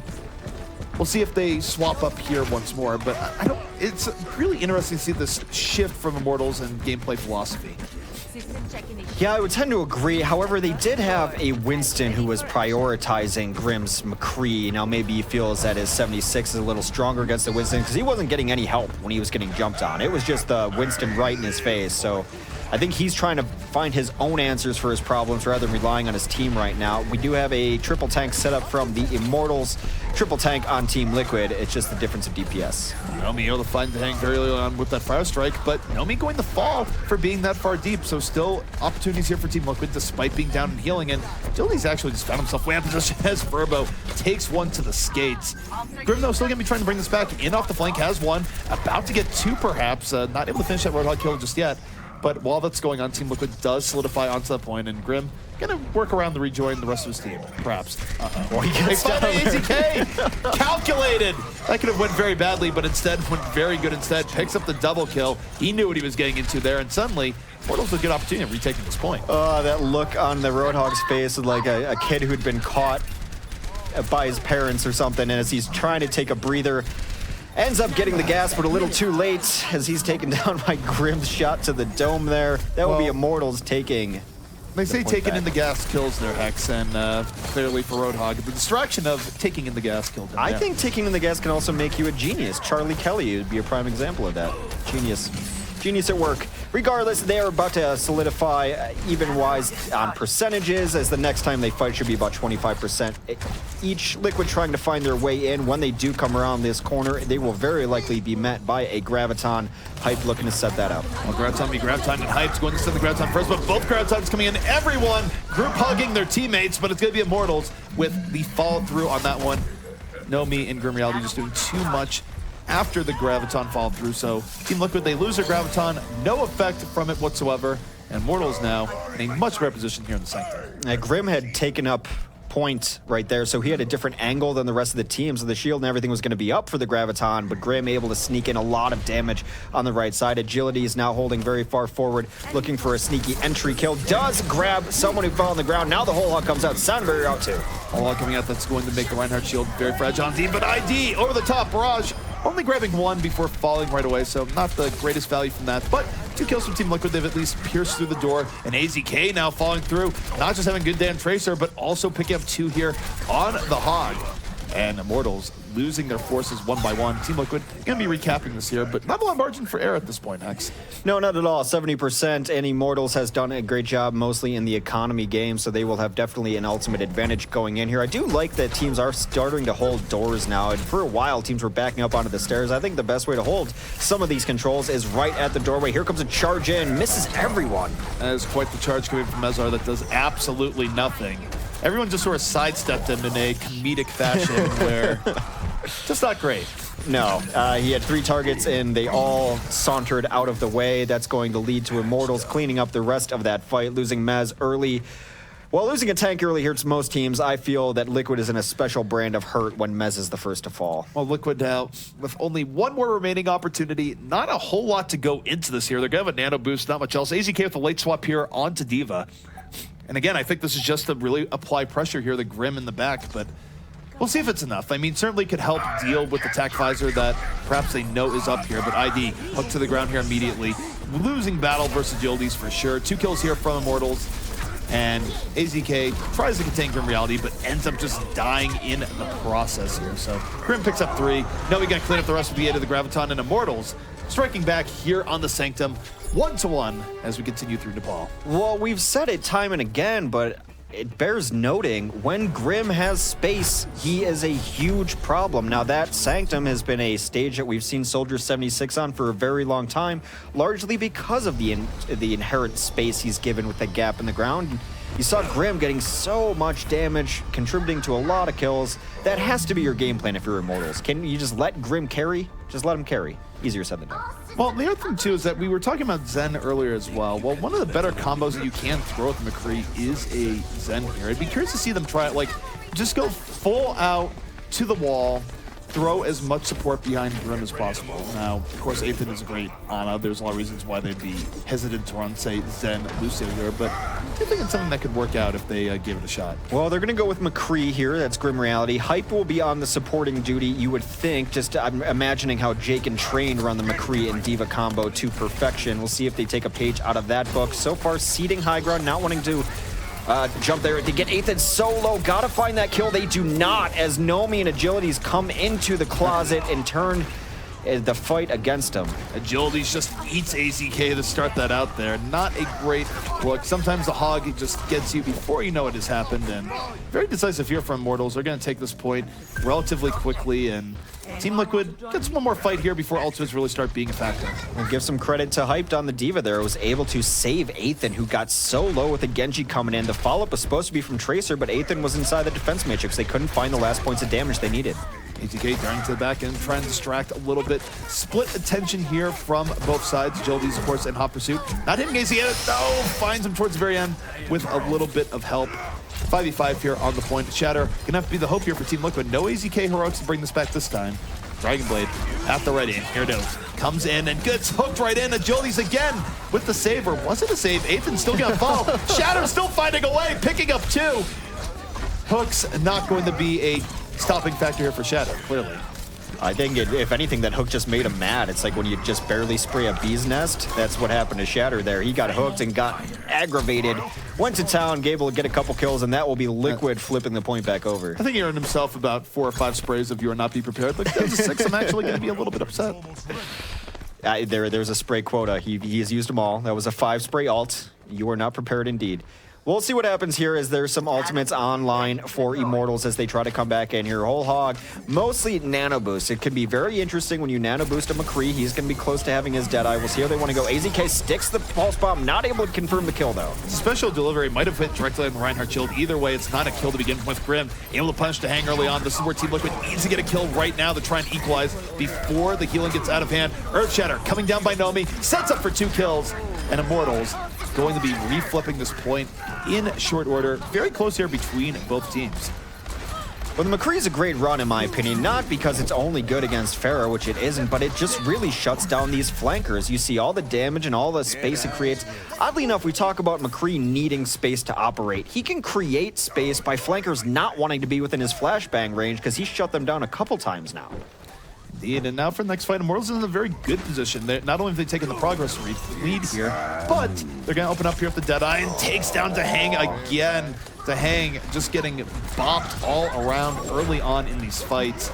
And that fight, no exception, which is kind of a problem there for Team Liquid because they didn't drain out the sound barrier nor the nano boost here for Immortals. So Immortals getting away with that without really much investment, which means Liquid's job into the next fight that much harder. It's not the first time that's happened to Dahang on this stage against something like that. Just rolls in with this team, doesn't get the memo the shield's going to stop, ends up peeking out too far, taken down. Team Liquid has a difficult time initiating on this stage in particular.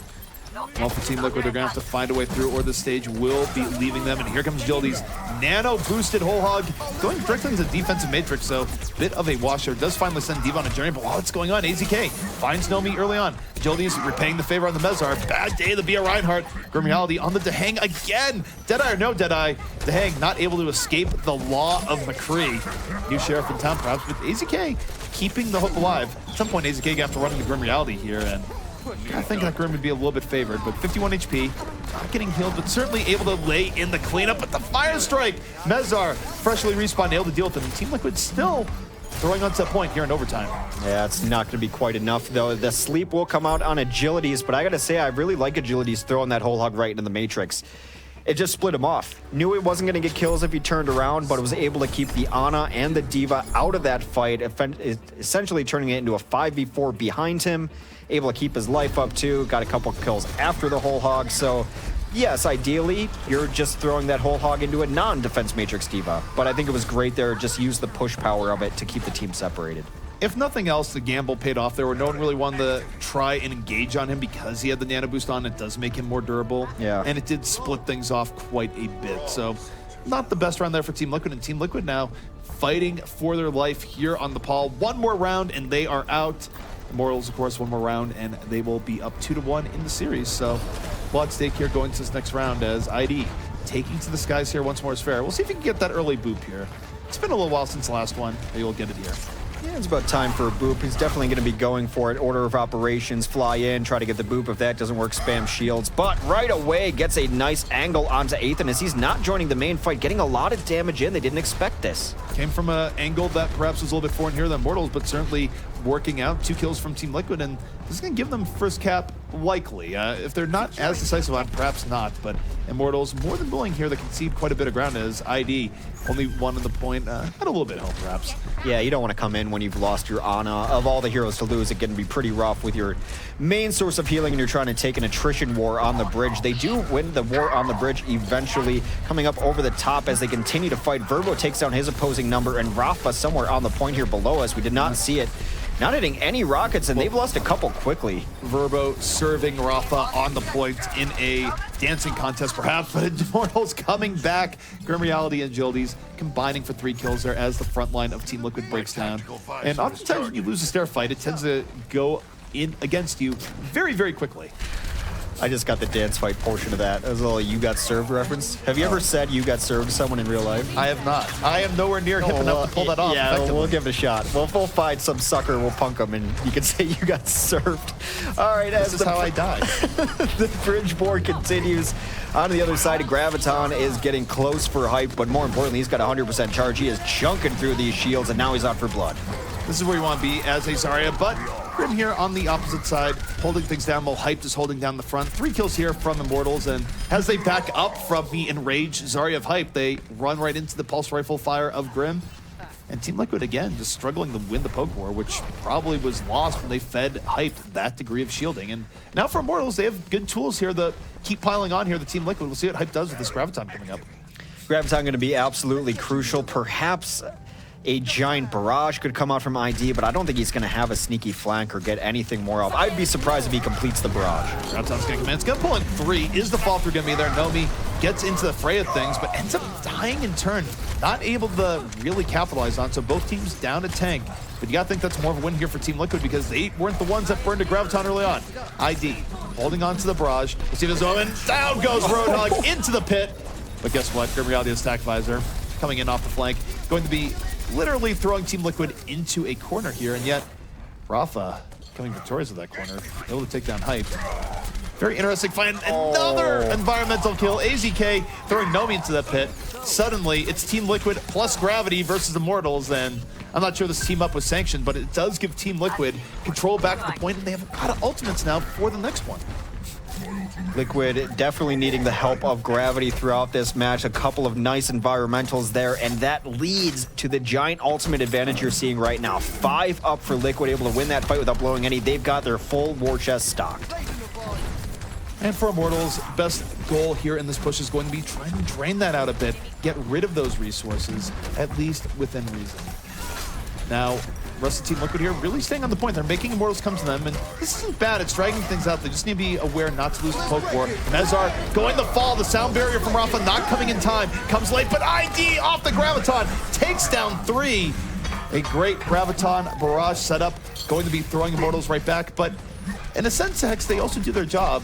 Team Liquid had to use most of their ultimates for this defense. 5 out of 6 ultimates used there for Liquid, as you mentioned it, that Nano will be up for Dahang. Perhaps I could keep ID alive. I was wrong. He was able to finish the barrage, but a lot of help from his friends made that happen. Grim Reality will come in with a tactical visor of his own, so he's got to be very careful for ID to keep himself out of those sight lines. A soldier will solo ult a Pharah without second thought. And for Grim, he's been pretty good at positioning for the solo ult, so we'll see where he is. Don't think he's with his team right now, and he is coming in off the flank once more. Attack visor out.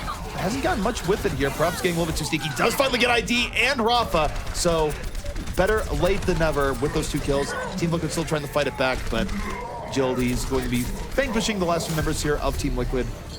Immortals gets onto the point, 92%, and now for Team Liquid, question remains if they can even stall this out. It's going to be very rough indeed to hang. Not quite making it.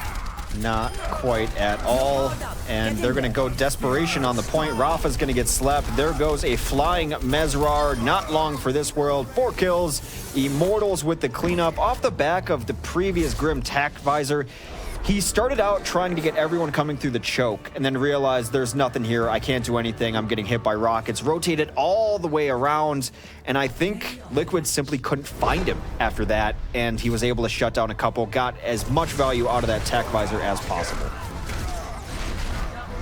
Now I have to say here, Hex, this is where going to map number 4, almost the impossible decision here for Team Liquid, because do you bring the other team to Dorado, where you've had a storied history, although they did have some recent redemption on it, or do you bring them to Gibraltar? I think this is a case where Team Liquid kind of has to go to Dorado based on the fact that Immortals has been so heavily prioritizing Gibraltar in recent times. I don't think they have much of a choice here. If this was week 1, I'd say, no way do you take them to Dorado. You take them to Gibraltar instead, and you roll the dice, but that's kind of switched. They're very, very good on Gibraltar. I believe 2-0 on Gibraltar, and they're definitely beatable on Dorado. Yeah, a lot of our predictions from week 1, coming in planning-wise, have been overturned.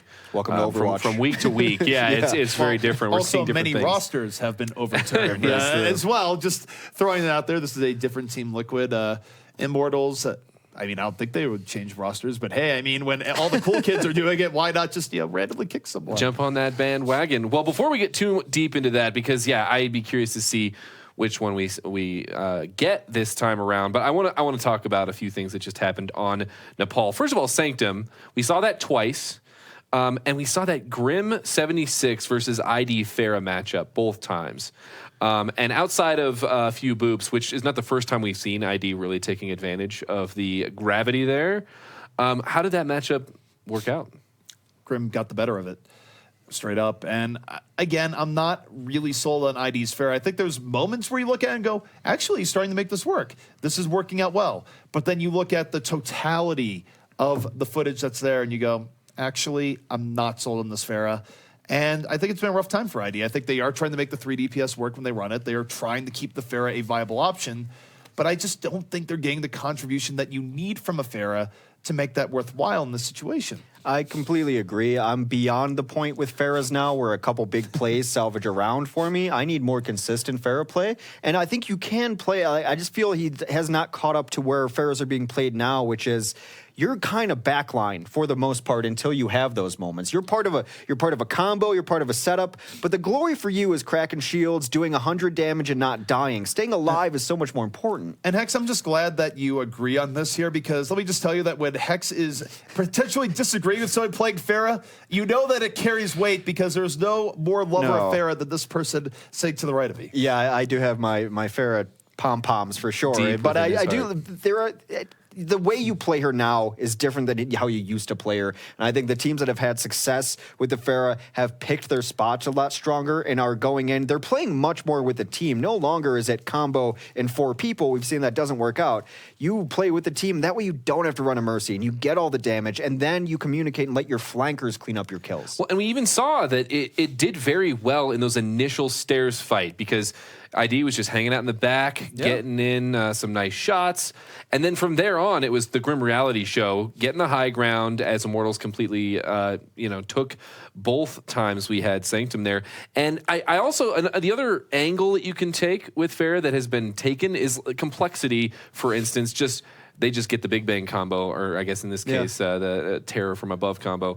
And they didn't use it at all. There were a couple times when Shatter would grab and then, they wouldn't get a Farah ultimate. They had one good one there at the end, but even then it wasn't enough. It's too difficult to try to do everything for Farah. Either be part of giant team fights and giant moments, or pick off flankers, or pick off the back line, and then also support your team. You have to pick one, or maybe 2 out of the 3, like a build your own kind of meal there. But I also think the best Farah's, her most impactful ability is the Concussion Blast. And the best Farah's are using it to dislocate Reinhardts, to put flankers in different positions, not necessarily boops. So I think, Hex, what you're telling me right now and going into this is that if Jeff Kaplan is watching, dual-wielding rocket launchers for Farah 2017, let Farah do everything. Yeah, exactly. In one go. Her codename was Rocket Queen, and right now she's just a Rocket Princess. Time to ascend to the throne.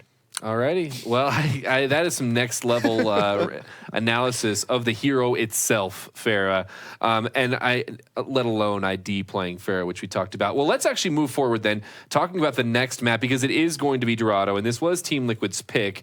Any surprise there based on the previous performance on Gibraltar? I think that this is pretty smart map picking here, where again you wouldn't have thought this going into the tournament. Immortals used to really just love Dorado, perhaps now a little bit more bloodied on it, but really it's more the idea that they've been loving Gibraltar even more. They clearly took some life lessons from their last beating at the hands of Rogue and said, actually, we like your defense on Gibraltar. We're going to emulate this and take it for our own. And it didn't quite work out well in that tournament, but definitely has been a better look for Immortals when they played it in the OCS. So I think for Team Liquid here, bringing this on to Dorado, though a site of many recurring horrors here for Team Liquid, definitely a better choice.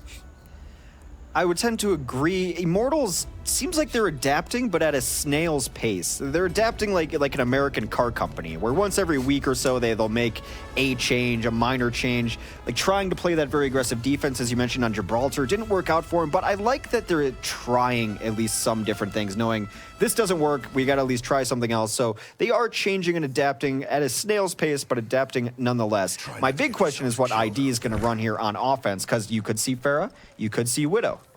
Those are heroes that he's run specifically in these situations. Well, I think clearly they might have some paranoia over stream delay or something along those lines here, because you take a look here, you can't really judge based on the combo because the hang is not on a support. But now he's going to Ana, so nope, going to Mercy. So it's going to be full Farah Mercy combo. They are going to be throwing a lot of their support chips into ID's corner.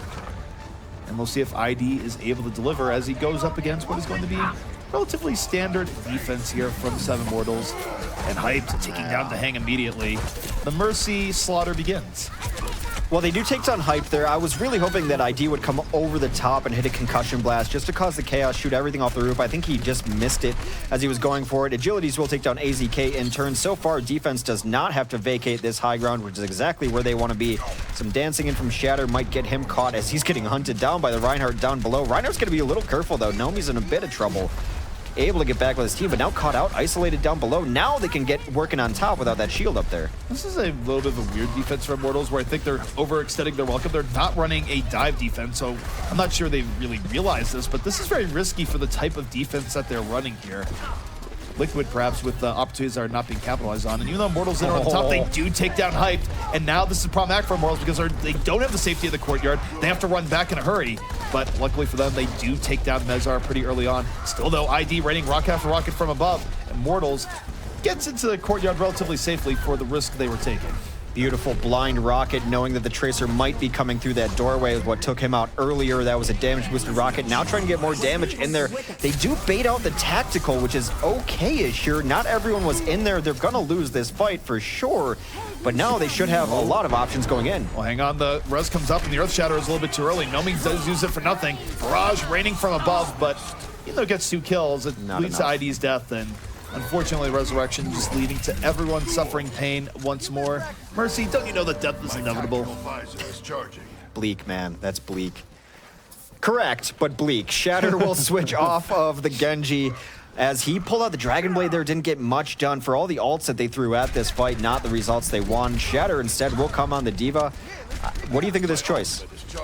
It's interesting that we do see Shatter on the D.Va. Clearly, it's the deal with Grim. And Hex, I was going to say, next cast, clearly just need to come in an all-black suit, black tie, black shirt. You want some bleak, like we could bleak it up. I mean, those Evanescence tickets. Well, we do have the Sound Bear coming in here from Immortals, trying to push us out here, but with Grim going down early, the D.Va pressure apparently has done its job. ID going to be a lot more free to move around here, doesn't have to worry about the 76. AZK piling on the Nomi, so 64 opportunity for Team Liquid, so the switch up here, Hex, very clearly seems to have done its job. Well, now the boost down to Roadhog after he's used Whole Hog, not your ideal target with only 4 rounds in that clip, unable to get anything going from their agilities, has to back out a little bit as the pressure now mounts coming over the top. Our damage boosted rockets have to be a little careful here, have to be a little careful there. ID does not heed my advice, goes down to a long range hook. Moral victory there for Agilities. I mean, we'll see if it's enough for them to pull it back. It still seems like Liquid has an overwhelming advantage here. It would be very Liquid of them to not take this, but I do feel like they're going to take this relatively handily. Grim Reality was forced to try and get out to the point towards the end, but once again, making in time A and B, and if he did, would have just died. So Liquid taking point A relatively quickly, and we'll see if they can keep momentum up in the second, as they do have a bit of an ult advantage. Fighting Pharah with Pharah now is Immortals. Agilities makes the switch over. Of course, he will not have his own pocket. Mercy much more comfortable running it without it than ID is. ID into Hang still rolling together as a combination as AZK looks for an angle for his Pulse Bomb, maybe going around the back. And for now, Immortals not really contesting the high ground as much as you might expect here early on. AZK gonna fall here with the Verbo as Agility's swapping up to a Pharah of his own. So they're decided to take the air fight to Liquid, fighting Pharah with Pharah, as it were. And he takes down Dehang early on. So even though this fight is taking place all over here, Immortals doing a pretty good job of delaying things out. Now, the payload is starting to move forward, and the kill trading is still going on. I'd like to see Liquid be even a little more aggressive, though that time may be past, as just when I've seen them good on this map, it's when they're playing huge aggro. That is it. Barrage takes down Ethan and Hyped in the corner. Used his Sound Barrier to keep him safe, and for need to get some pressure here. Nomi, meanwhile, is in the back running wild. ID trying to be the hero. Got 2 kills off the Barrage, but was able to do very little after that. Not able to shoot Agilities out of the sky. And Immortals, I mean, it's not pretty, but they do force Team Liquid back and seem to be in a much better ultimate situation as well. Agility just going to take his free chip damage. Maybe a spot of the silhouette moving around to his left.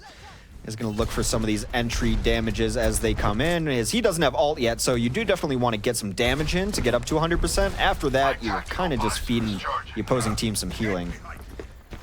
So Team Liquid looking to take the high ground here, going up the right stairs, guarded of course by Reinhardt. As Shatter now on the McCree, wouldn't be on anti-air duty. This is interesting for Nomi. Nomi's really far out. That is a huge, huge misplay. He did not need to be peeking that. He peeked it, he died, and now Immortals gonna have to suffer a 6v5 as a result, as Team Liquid now approaching from all sides. And this is a McCree playground here, but Agilities puts an end to that as he does get the barrage over top, takes down Shatter. Agilities will give his life for it, though now the kills are being traded back and forth, mostly in Immortals' favor right now. Still an option for Liquid to continue this fight if they get the next kill. One problem to look at those is that they've already given up a lot of their good positioning because they gave it up because they thought they were dropping down for a good fight. Wasn't quite the fight they were looking for, so this has a high potential of stalling out, and now they're going to be running into the Graviton here in just a moment. Hype looking for the grab any moment here. Could pick up 2. Still for now, holding on to it is ID coming in off the flank. So is Shatter here. Liquid retaking the high ground here once more. Oh no, take a look at this. Grim Reality getting flanked, but turns it around. The nano boost keeps him alive. The tac visor deals the damage. Immortals holding strong. Not the follow-through they wanted there on that flashbang. They had him immobilized for a moment, but unable to connect with the headshot and the follow-up from 2 other people he had there. Now, he did have the damage resistance of a nano boost, but I think they had enough there to shut down Grim. As it is, the execution not there to bring down the executioner. Grim turned it around, grabbed a couple.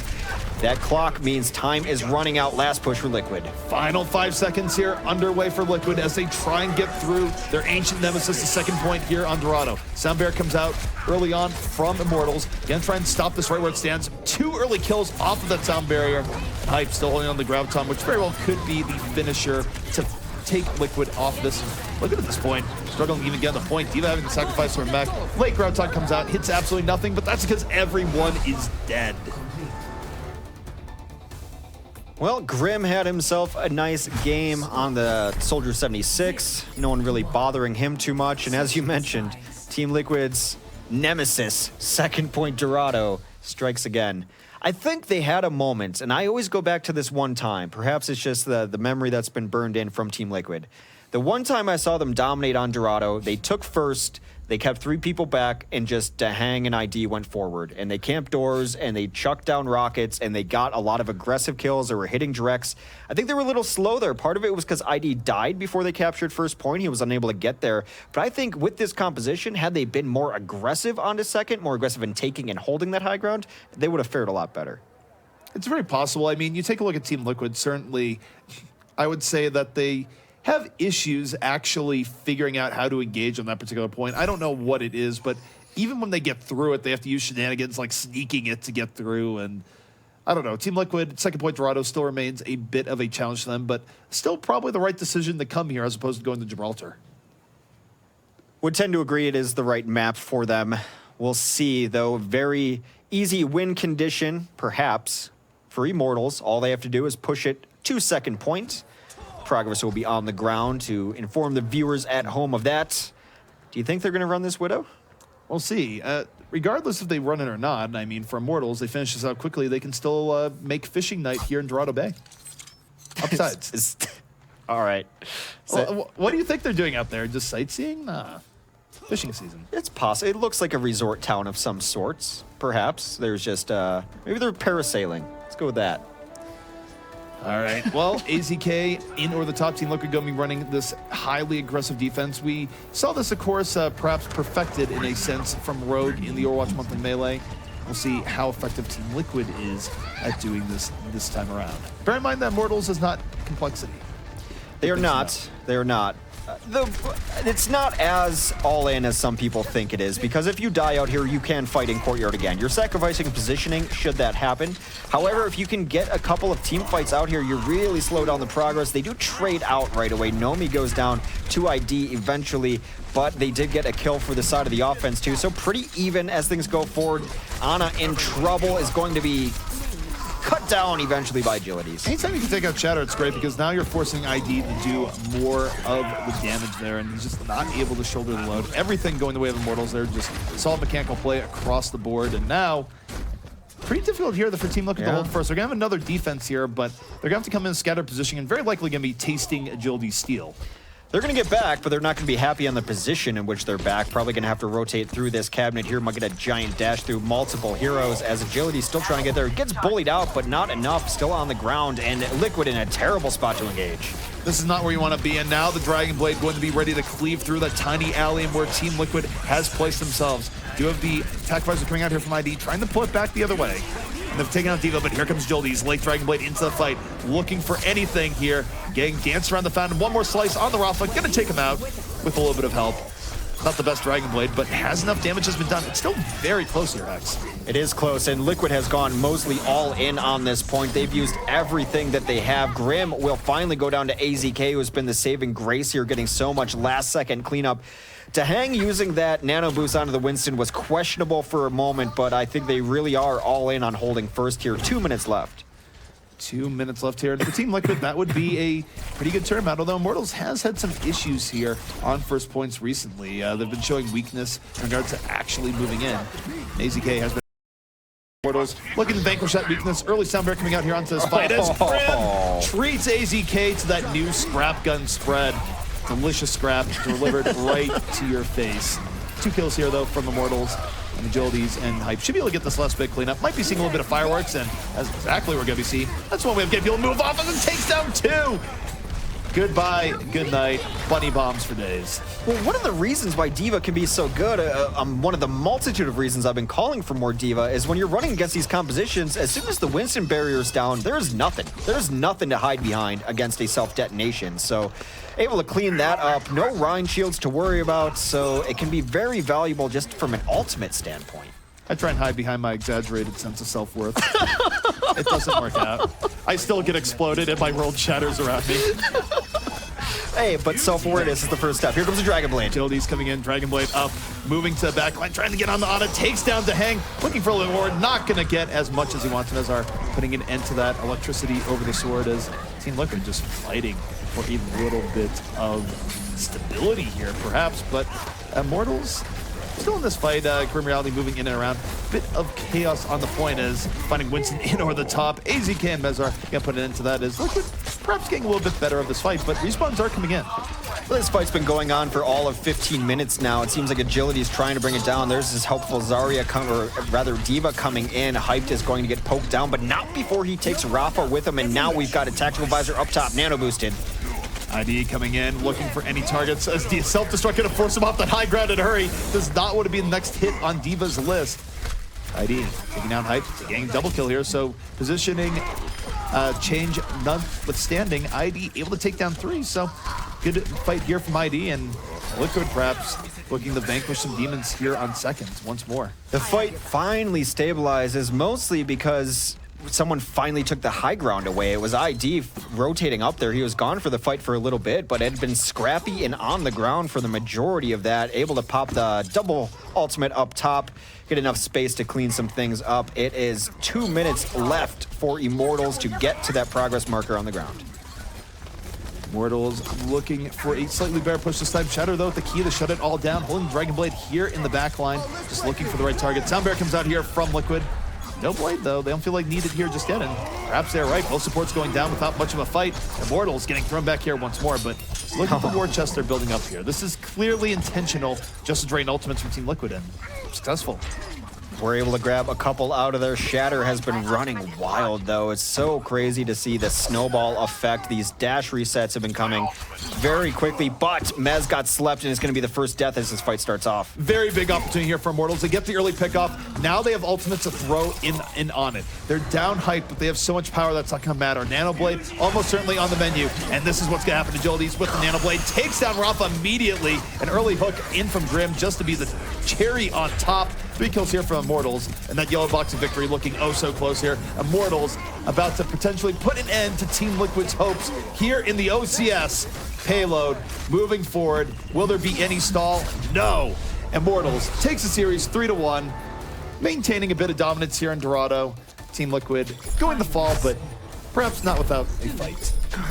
Not without a fight, because the fight got shut down. Shatter was coming in to try to pick a fight with his Dragon Blade, hooked right out of the sky. A microcosm of Team Liquid, if you will, right there. We want to fight, we're ready, and then hooked, yoinked. Hyped, though. Look at this, hyped on D.Va. Who would have thought? Bubblegum. Bubblegum. This is such a great way to clear the cart, though, and like I said, there's no shields around. No one can really even stay near it. 2 free kills, take it. It's kind of a situation where no matter what door you pick, there's just terrible things awaiting you, where you can move away from the payload, but it's probably going to get capped. You can stay on the payload, but you're probably going to get exploded. Which door do you choose? No good option. Exploded. Go out with glory. Well, there's one thing that didn't happen at all. If you choosing doors, they didn't choose the door of getting backcapped a bunch, right? I'm remembering this series correctly. So that's a big win, I'd say, for Liquid if I'm looking for wins. Sure. But realistically, at the end of this one, Liquid has an uphill battle, to say the least, to get into the playoffs. But before we get into that too much, taking a look at Immortals versus Team Liquid, and Immortals specifically, you'd mentioned during the cast that they do seem to be improving. Are you going to stand by that? Is it small iterative improvements by Immortals? Is that a good sign? Like, how are we feeling about this squad? They beat Liquid. I guess everyone who's been watching knows exactly what that means. Liquid is they're a tough out sometimes, though. They will at least fight you throughout. They haven't rolled over very much, but I was mostly talking about how they're adapting. Because I thought for 2 or 3 weeks they'd been running the same thing, saying like, eventually it's going to work again. Eventually it's going to work again. It did not. So now we're seeing more aggressive defenses out of this team. We're seeing Diva, which I've been hollering about for weeks now to finally see that come in. We're seeing Grim on McCree. So the adaptation from Immortals, though slow, is finally coming to fruition. Immortals very badly needed this win. Yeah. Straight up as far as standings go and all the rest. I don't think that they are taking this with anywhere near the degree of just margin of victory that they need if they really want to entertain the idea of going up and taking down an LG Evil or a bigger team in the tournament. I think even right now, I think they'd have some issues against Renegades. So I think Immortals still has some soul searching to do. Luckily for them, should they get into the playoffs, they still have plenty of time to do it, but time is running out. Well, good thing they don't play Renegades twice tomorrow. I was going to say, and that's the thing is like, because they actually, with that victory, Immortals now is tied 3-3 with Complexity, but there's a difference between Complexity Immortals and their schedule, and that Complexity doesn't have to go play Renegades twice. They do have to play them once, but not twice. And actually, another thing about Complexity versus Immortals, actually, Immortals, not as much, but Complexity also doesn't have to play anymore against LG Evil, so that's got to feel pretty good. We're not going to be watching them at all today, but they are both very close. And Immortals, they have yet to show their true self if they are going to prove that they should be in the top echelon of North American Overwatch, at least for this event, because they started to adapt a little bit. Now they need to turn those adaptations into more victories, because, yeah, as you mentioned, well, they beat Team Liquid, but now how is that going to translate against Renegades? Well, we are going to be going to a short break, and I want to move us along because that was a little bit long. We had a pause and some more stuff going on. There's also too much Overwatch to really break down in any detail because there's a lot of stuff that happened in that last best of 5 going to Dorado in the end. We're going to go to a short break, but come back. Don't go too far away because we're going to be back with LG Evil facing off against